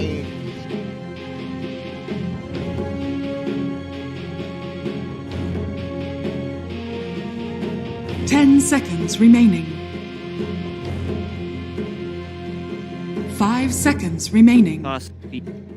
It's actually feet. Pops the egg, but if Evil geniuses turn to pick. Elder Titan. Oh, offlane ET. Hey. That's just for armor TB. ET doesn't usually make Terrorblade have 0 armor because it's a 5 position. 10 seconds that's never remaining. get in there. Grabe naman yun. BKB is incredibly valuable. The only 5 that goes seconds for- remaining. is the Tusk on tag team damage. Probably gets that early ags, maybe like Darkseer is the hero I can think of.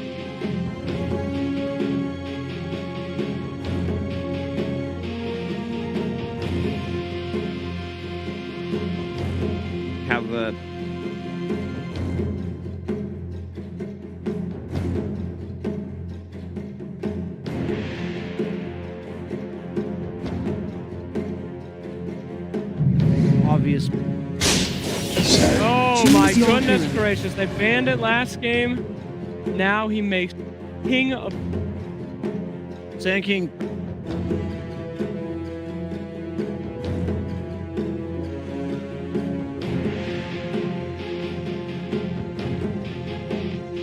This game is on ice. I loved the draft and last pick. How well off lane. Now I'm leaning a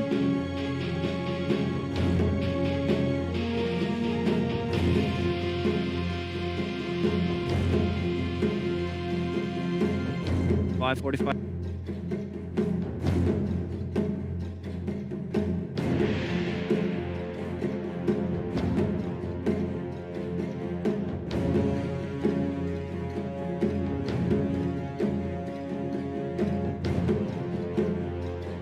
All right, well, there you go from best analyst. And you, that game, the winner of this goes straight to the grand final. Don't go anywhere. Get yourself ready for one of the hypest matches in history, casted by Sunsfan and his friend, True. Thank you, Sir Action Slacks. I feel like there was a lot of meaning behind the word friend there, but they're intended or not to find out later. Sunsfan with Cinder, and as he said, this is game 3. Winner ends up facing PSG LGD in the grand finals. That's true. They've been the dominant team of this tournament thus far. But this is going to, I mean, if it's anything like game 2 and we get more tier 5 items, which based on the odds, probably not going to happen sooner. But looking at these lineups, I want to just say, and tell me where I'm wrong here, Phantom Lancer as a hero this tournament, kind of underwhelming. This is after like a lot of the nerfs to the shards specifically from, I want to say like a month ago. Yeah, I think the best showing from the hero was when it was picked by, I want to say, was it PSG LGD against Nigma in the upper bracket?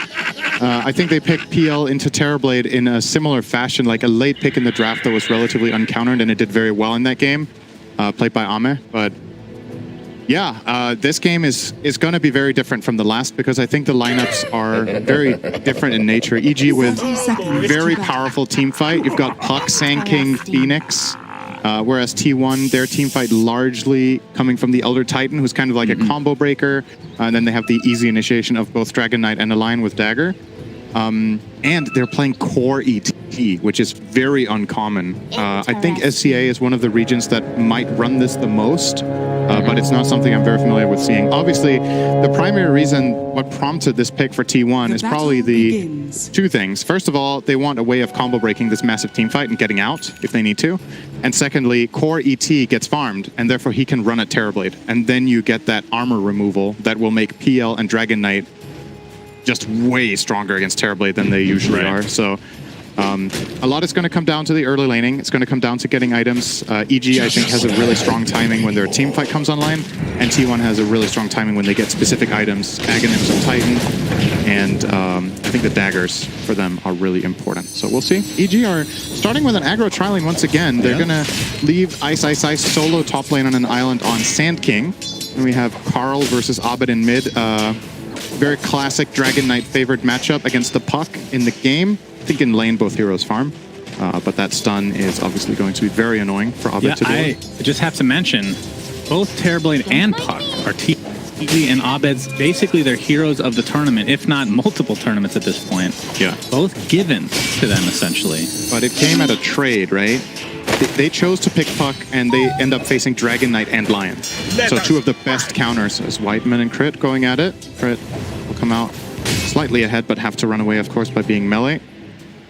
Forcing the salve. Yeah, but they do start out in that tri-lane, like you said. They are it looks really like shutting down Savage here. Yeah. I mean, last time they did this, they kept it up for a few waves, and then Crit started to kind of rotate out a bit. You expect kind of the same thing here? I'm not sure, actually. The problem for Tusk is that ganking mid, I do think he can gank mid on level 2 if he skills shards. Dragon Knight is one of the better heroes at surviving a Tusk gank by having high armor against the tag team. But if he's this low, obviously there's a potential kill.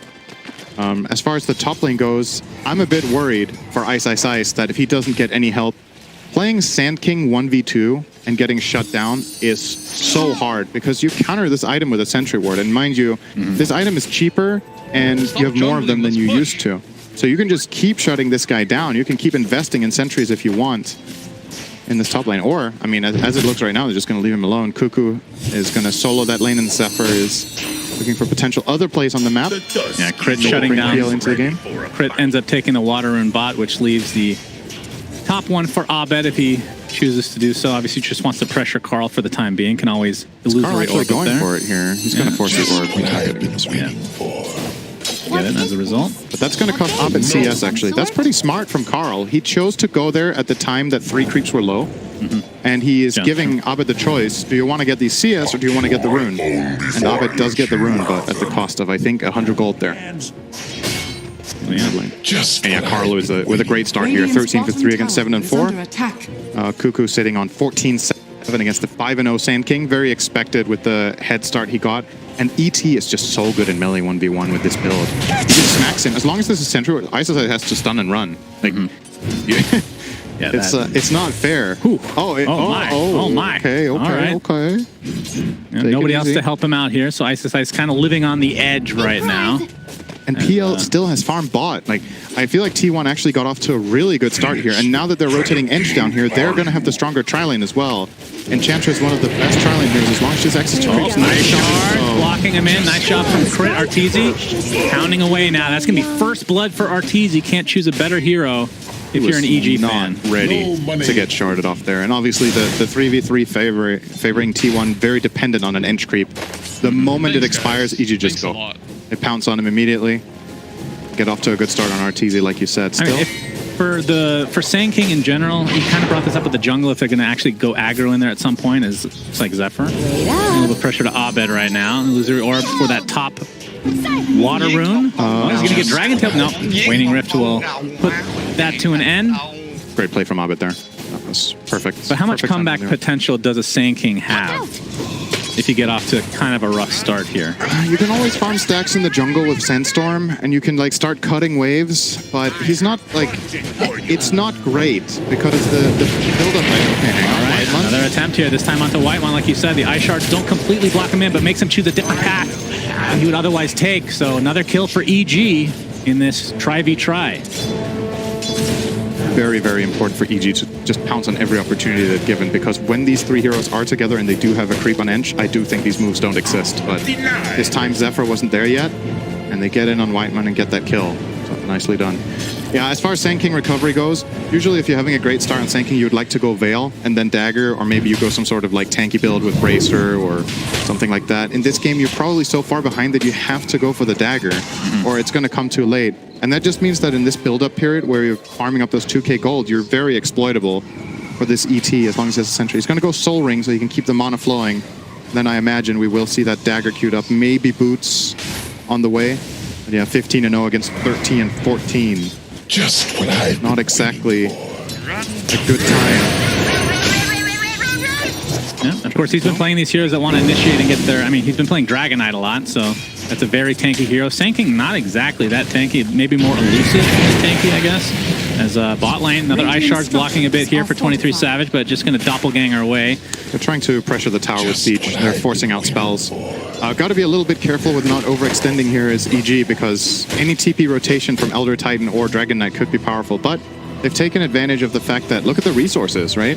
100 mana on ET. I think Dragon Knight sitting on 100 as well. So neither hero are really able to connect. So they can squeeze out that advantage from the resources that are missing. And more than anything, Dragon Knight actually... First foil of the game. Crit is here as well with that tag team. Abed, nobody's going to give you high five, at least not on team. Okay, he just walks right out, but the Ice Shards blocks him in, and eventually they'll take it. Nobody's going to give him high five. That feels pretty good. What? Okay, that is big. Ice. He had half the CS as Cuckoo, but gets the solo kill.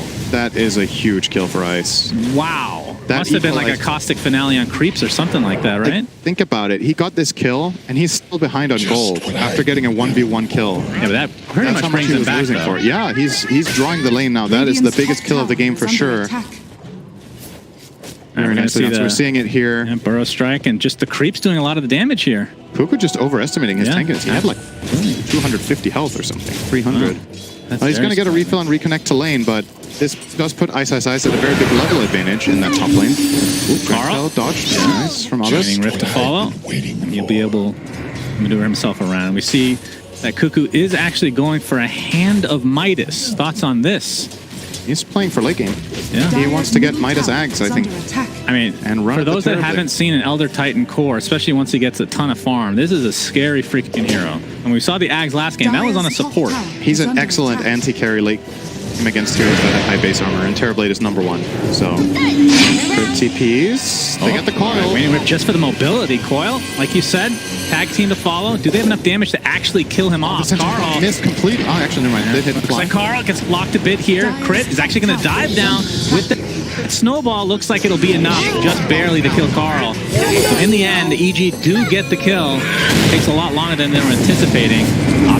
War Stomp is there. He's going to get healed from Fly. Waiting Rift to the low ground. And Kuku trying to chase, but bottom tower has fallen.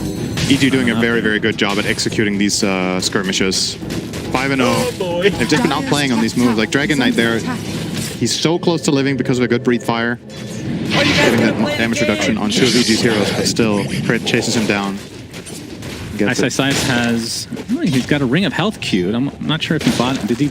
Is he going Vanguard? Did he get a bit booster coming or something? Or maybe going for Pipe this game? He could. Can you play this game without Dagger because you're with Puck? Like maybe go Crimson against the PL, and you just try to enable your team fight in this strong mid-game timing that you hit, and try to avoid it getting to late game at all. I mean, what are your thoughts on... Could do that, actually. It wouldn't be too bad. What is Sand King like against PL in the mid to late game? Because back in the day when this worked this way, the Aghanim Scepter against Illusions was crazy. Insanely. But it doesn't work that way anymore. Right. When it applied Caustic Finale to Illusions, he was literally one-shotting PL. Yeah, it was great. That was a golden age of Dota when PL wasn't here. Yeah, gotta love that. Just queuing in. Good attempt there from Crip, but Whitemon positioned himself nicely. How does Sand King fare against PL? I think he does well for the time being. Like, let's say 20 minutes, you're 25, 25 minutes, you have Crimson Guard, +1 item, you're fine, but PL will eventually overwhelm you, and you're going to struggle against mana burn. Sand King without mana is garbage, and his spells are relatively costly, so he's playing against both mana drain from Lion and the Diffusal Blade from the Phantom Lancer that he's building his first item. Is going to be a problem for Ice. Seeing this Ring of Health really just makes me think he's going Crimson. Like, I don't think there's any other like high value item he would go with this here, unless I'm missing something. I don't think so. He'll working on that Diffusal. He's just jungling now. Yep. So everybody's building up. Like, EG are up 5-0, so it's looking like a great game for them on the scoreboard, but 3 of the top 4 cores are still T1. They have especially won the mid lane very hard with the Dragon Knight against Puck matchup. Carl is beating out Abed by 700 network, even though he died. He knew he was invis, taking the risk anyway, and looks like he's going to fall before being able to use that egg or a dive or anything, for that matter. He did get the sentry, though, Cinder. Ice. Yeah, he's in a sentry ward. He sure is. He's actually right next to it now, getting chased by these illusions continually. Fine.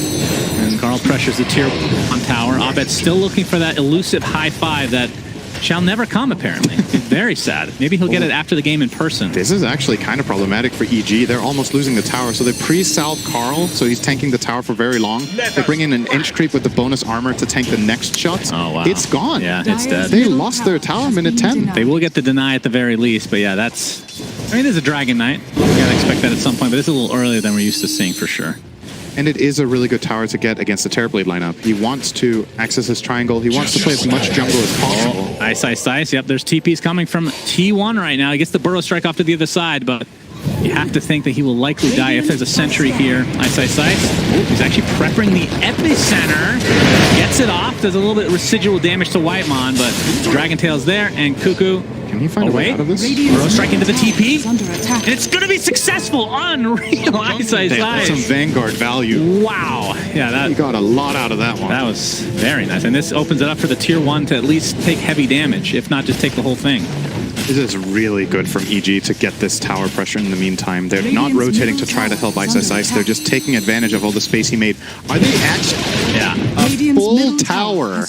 Minute 12. We were just praising Dragon Knight for getting it.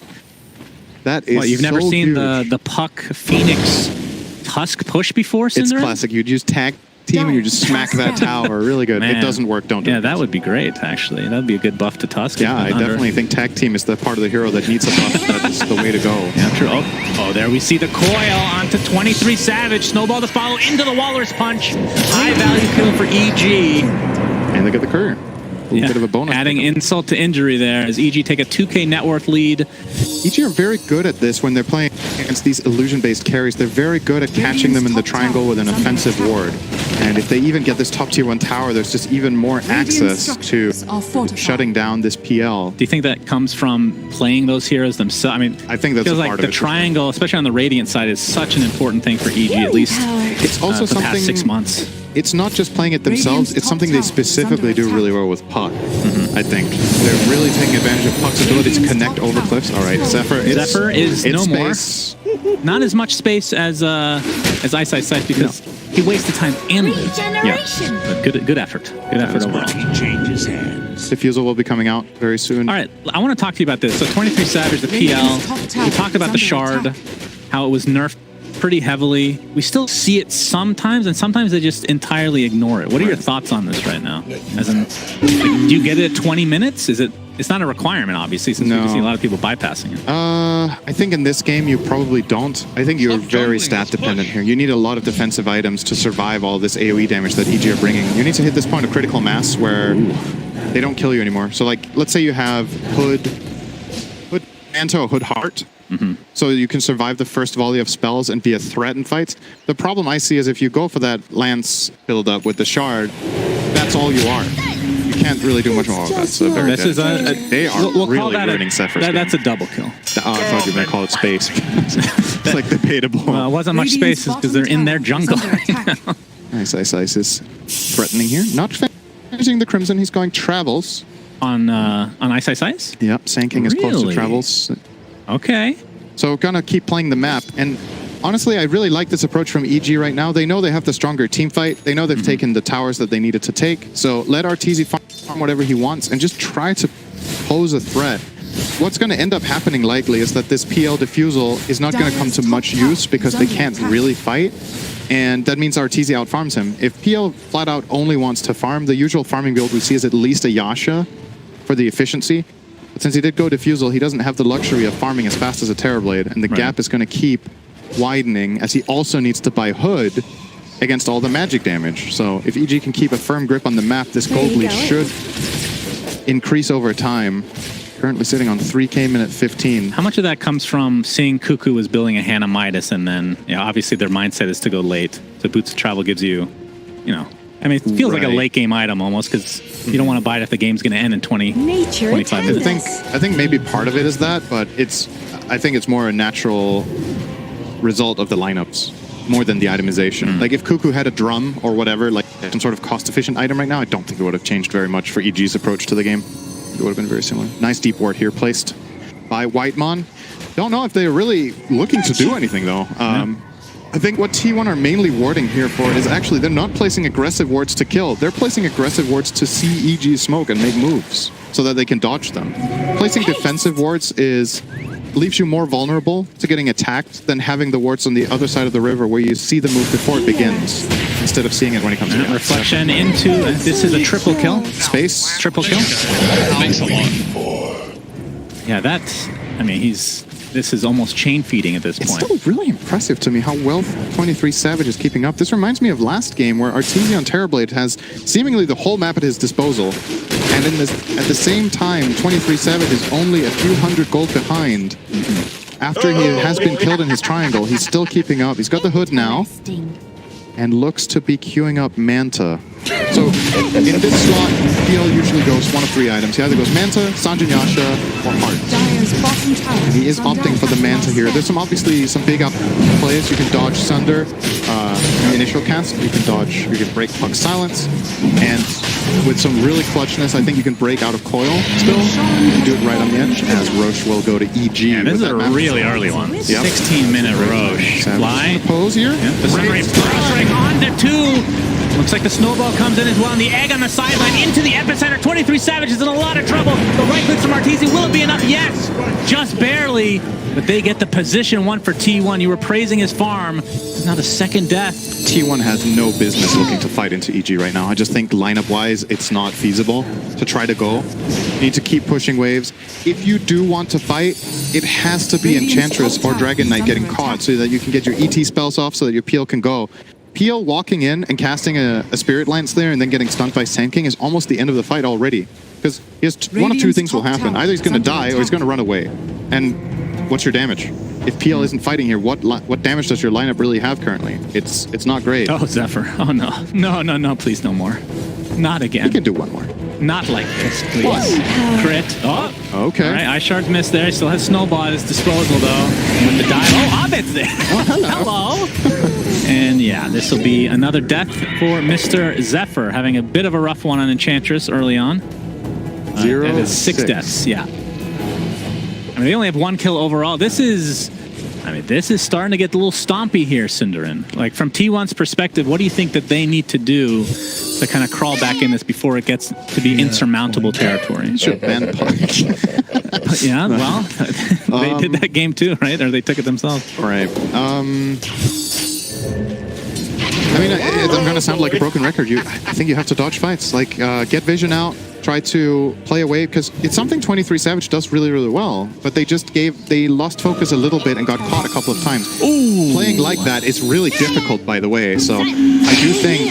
Oh, Coil coming. It's only onto Carl here. He's going to break it right off the bat. Snowball's coming, but look at the Sunray damage from afar. Nice Echo Stomp, though, onto 3 heroes. But the Burrow Strike into the epicenter on Cuckoo himself. And it looks like they're going to lose Fly to start things out here. It's going to be a trade, though, for Carl. That is the much more important kill as EG just continues to get these trades. Well, I guess they've only gotten 2 trades technically the whole game. Yeah. But they get the better of these situations. Yep. That's the kind of fight that you have a chance in where you are on defense and the right hero gets jumped, right? It's the Dragon Knight. That's what we were talking about earlier. You need to get DK or Enchantress caught so that your other heroes have time to land their spells. You get an Earth Spike there, you get the Stomp like you said, but still not enough in the tank to get more than the Phoenix kill. It's something though. But playing Keep Away in Dota right now is really difficult. I do think you probably have to do it a little bit longer. Maybe the next item on PL or ET or both opens up a little bit, but the game just doesn't favor your lineup right now to take straight on 5-on-5 engagements. Yeah, 23 Savage. Actually, it looks like he's just going for the almost like the magic build after the Manta. I mean, the Manta mostly to dispel, like you said, the Waning Rift is kind of the big one, but into the Shard and then Aether Lens, Cinderman, which could turn into Octarine. We've seen that before. It just becomes this very spammy Spirit Lance game where you're kind of playing from afar. You don't really want to fully commit. Gonna go again. Yep, Coil will be broken right off the bat. Zephyr on the other side with the heals. Ice Shard's going to connect, though. Nice block overall, but there's the ET ult from aside. EG taking heavy damage as a result. But here comes Fly from the other side now. Cuckoo gets off the Earth, though. Beautiful Echo Stomp onto several heroes. But it's not really going to matter for him. The Burrow Strike is far too powerful with the numbers from EG. There's another kill going their way. They're doing all the right things. Like, their heroes are playing tight together.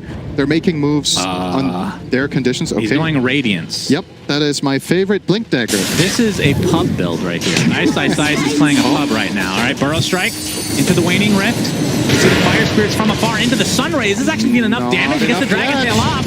Nice stun onto Fly, so no more percentage-based damage for you. You do need to get out of here. They're running out of resources, and I do think they will full on disengage. So. Is this a troll? Like, no, honestly. I think he's going to buy it against PL. That's awesome. Oh, yeah, that's true. It's really good against PL. So he has the luxury of not buying Dagger. We talked about that 10 minutes ago, that maybe he isn't even going to buy one. Like, he's just going to tank up, and they are going to initiate with Puck Tusk. And he can either buy the Crimson Guard to be this aura frontliner, or as is the case here, he's eyeing a Radiance, which I think could definitely work in this game. That's very cool. Because yeah, when you see PL, and let's say in theory you don't have the heroes to deal with them, which they kind of to a degree do, especially with Coil. It's Mjolnir and Radiance. Those are like the 2 main itemizations, right? So, and I mean, that's pretty cool. This feels like a pub build at the same time, because if you're in a pub and you have a Sand King buying Radiance, that usually is going to be a report, at least in my experience. So there's probably about like 20,000 aspiring players watching this game right now. They're like, oh, Radiant Sand King, very good. This is how every game. This is how trends are started. Usually when pro players buy something and you're like, that's weird, a lot of the times think about what they're thinking instead of just blindly buying the same item. He is not buying this item every game. But it's more fun to blindly buy the items. It is. It is more fun to play with Radiance and Dagger. I do agree. It is very fun to have carry items on an offlaner. But yeah, I mean, he was in the safe lane technically, to be clear. That's true. Maybe he's the carry. Yeah. Arteezy offlane Terrorblade. Yep, easy. He's just going to play the armlet Sunder roll, or the Dagon. Yes, my favorite build from 15 years ago. This is going to be the tier 1 tower top. 22 minutes it took with Enchantress very late to get the tower for T1. EG almost getting bought tier 2. Some defense coming in here from Carl and Weidman. They're going to back off. So, all right, 6K lead, EG. I think something interesting, we're talking a lot about this Radiance, but like Kyle, or sorry, it wasn't Kyle, it was BSJ on the panel pointed out. I get them mixed up all the time. Yeah, they're very similar somehow. Like BSJ was pointing out, this is a game that's a lot about the carry versus carry matchup, especially in the series, and you're making the game easier for your Terrorblade by buying Radiance. You're easing the carry matchup. The coil's going to connect on 2, but it looks like EG might be... Fly wants to potentially go in. That was a little bit wild. There. He could have got Earth Spiked and died there for sure. Or Dragon Tailed maybe, but PK was not in range. And these illusions are starting to get really annoying. This is 22.5 minutes in. Does he have Shard? Yeah, I was going to say. He feels like he has Shard. He's going SNY. Okay. Okay, so he switched it up here. Okay, I mean, you get the status resistance, but you can't instantly dispel the Waning Rift, which, I mean, it feels like when you're a puck, you're going to be coiling him immediately anyway, usually. Right? Coiling PL is usually very good when you have this amount of overwhelming team fight, because he will be stuck, you know where he is, all of your stuff is going to land, and hopefully it's enough. I still question whether he should be going a heart, but maybe the damage output of him is too low, going for heart over SNY plus lens, but... Come and bite me. T1, they knew what they got themselves into with this draft. I don't think they can be surprised that they're losing team fights. And they just need to weather the storm. Closing in on maybe a BKB for Cuckoo would be big. BKB on Dragon Knight and PL's next item is a big timing. And for EG, the goal is until those items come up, keep extending your lead, look for kills, try to maybe get a tower in the second Roche. Second Roche is very big.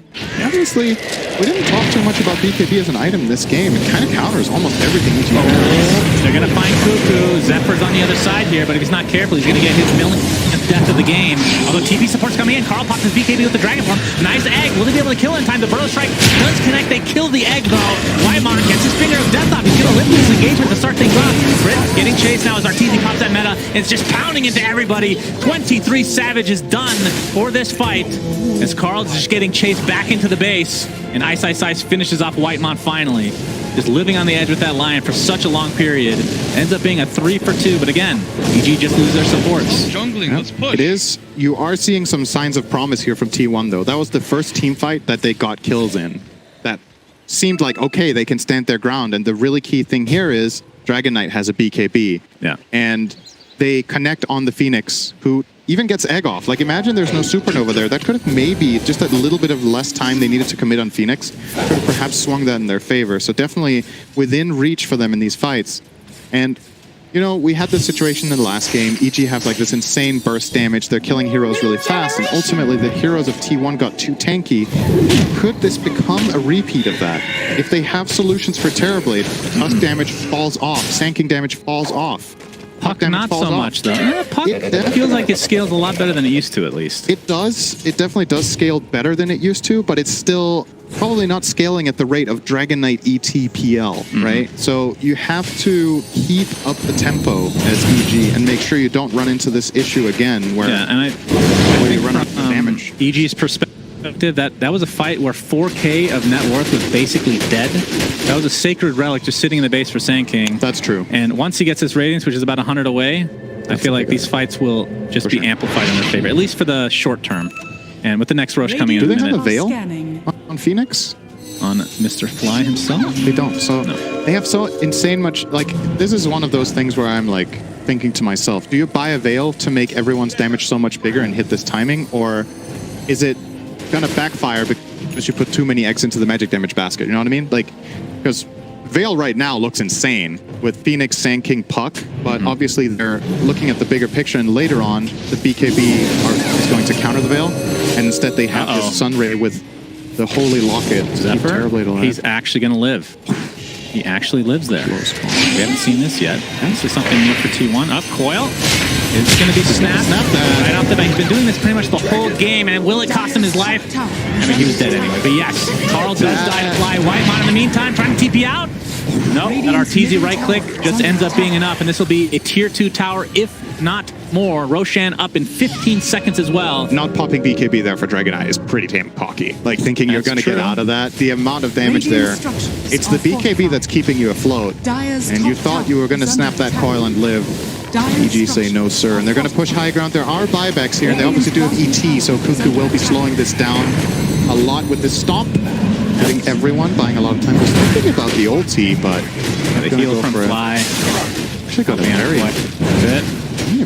a minor bit of damage on that tower with that. The Radiance, we're going to get more. Radiance is online now. Middle tower what do you think of this build on Cuckoo's Elder Titan? So it's off lane. I was expecting maybe a little bit more right click, but is it because he's behind? He has to go for the Glimmer Cape. We're going to see the Dragon Tail. Okay, going to start this fight out. Get the Spirit Lance out, but there is the Arteezy Sunder into the BKB. That looks like they want to run, absolutely.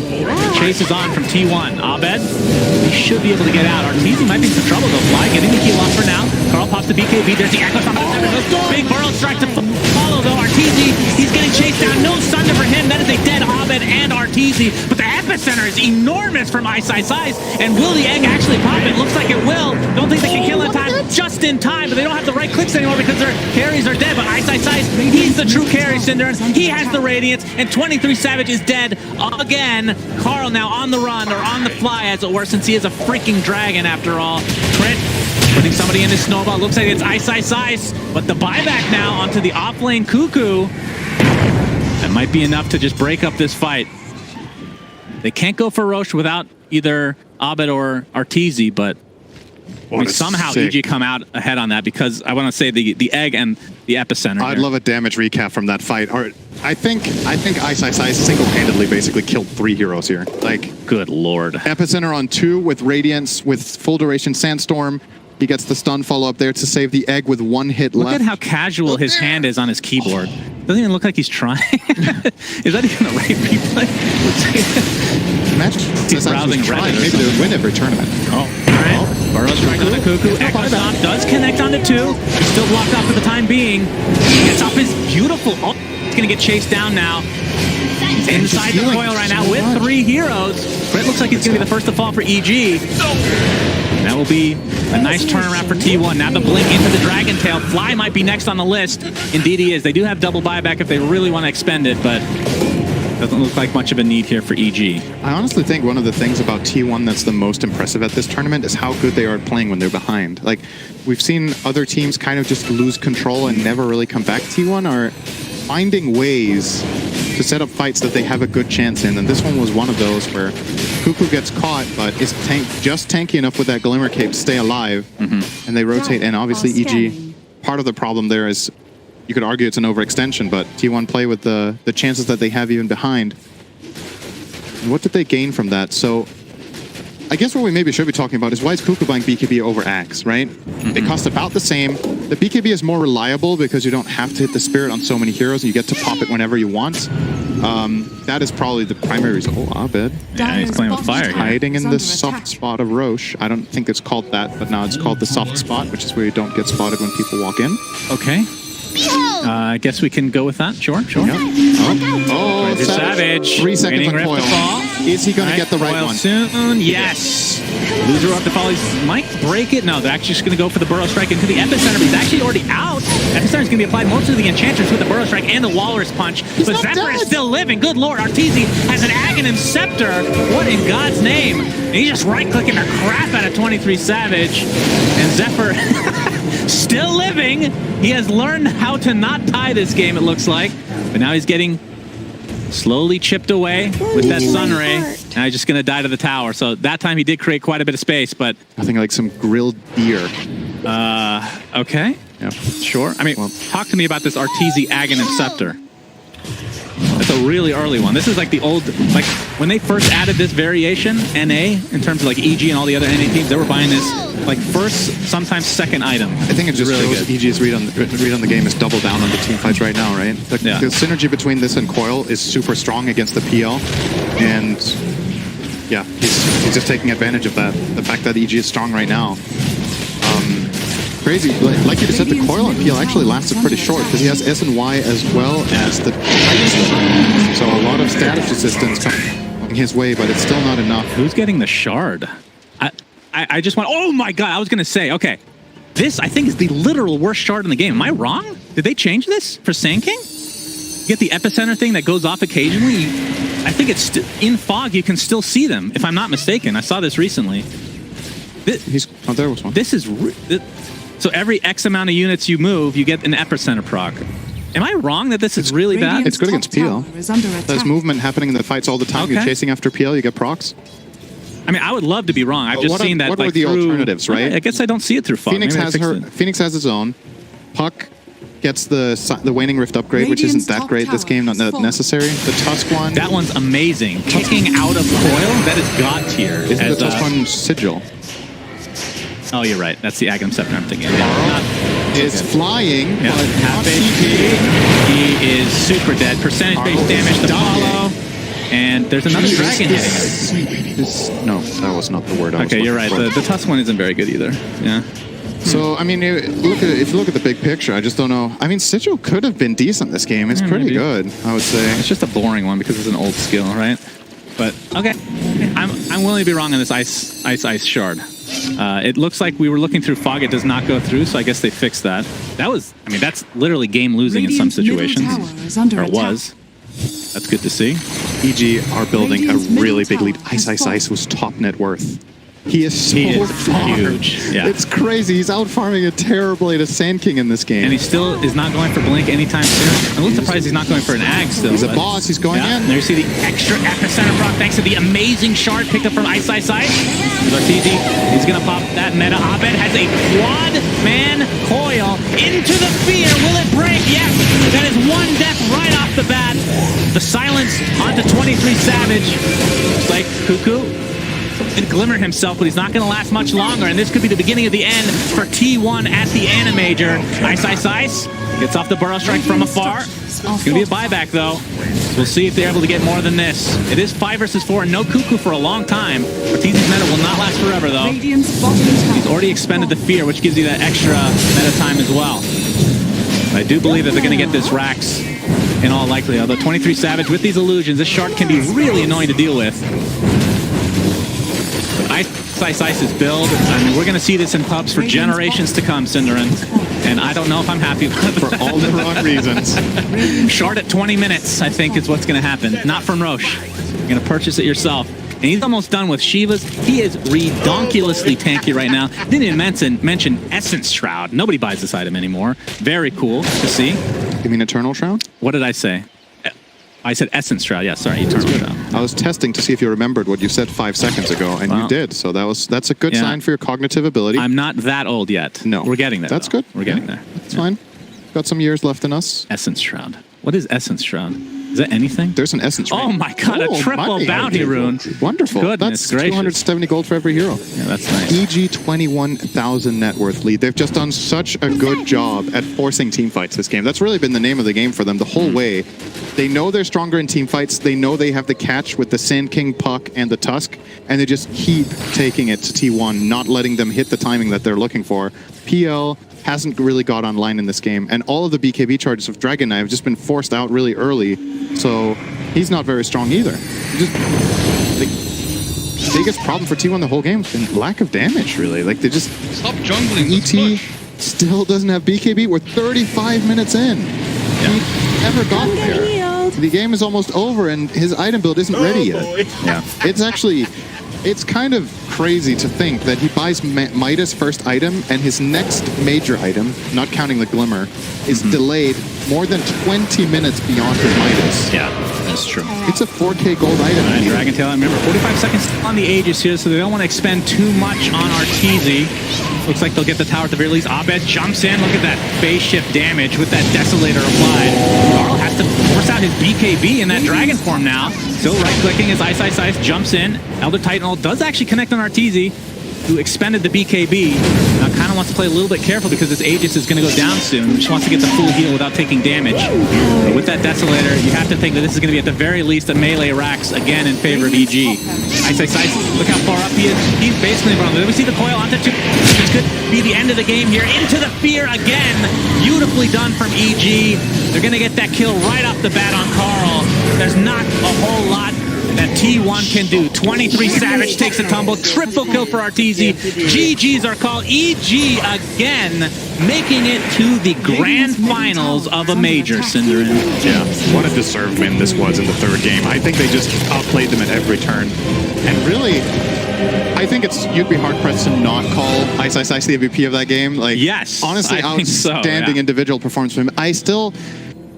You know, Dota is a game that sometimes is very snowbally in nature. The kill he got on Cuckoo Top did so much for that game. It was actually crazy how much he got out of it. And I love his itemization. We were talking about, okay, what do you do with sanking from behind? Well, guess what? He wasn't behind after the kill. He was leading on net worth at times in that game as well. Went for the Vanguard into Radiance build-up with Eternal Shroud. Just insanely tanky. Really, really great performance from him. And I honestly think, like, if you think about how this tournament has gone as a whole, and you look at how strategies have worked in general, EG's draft in this game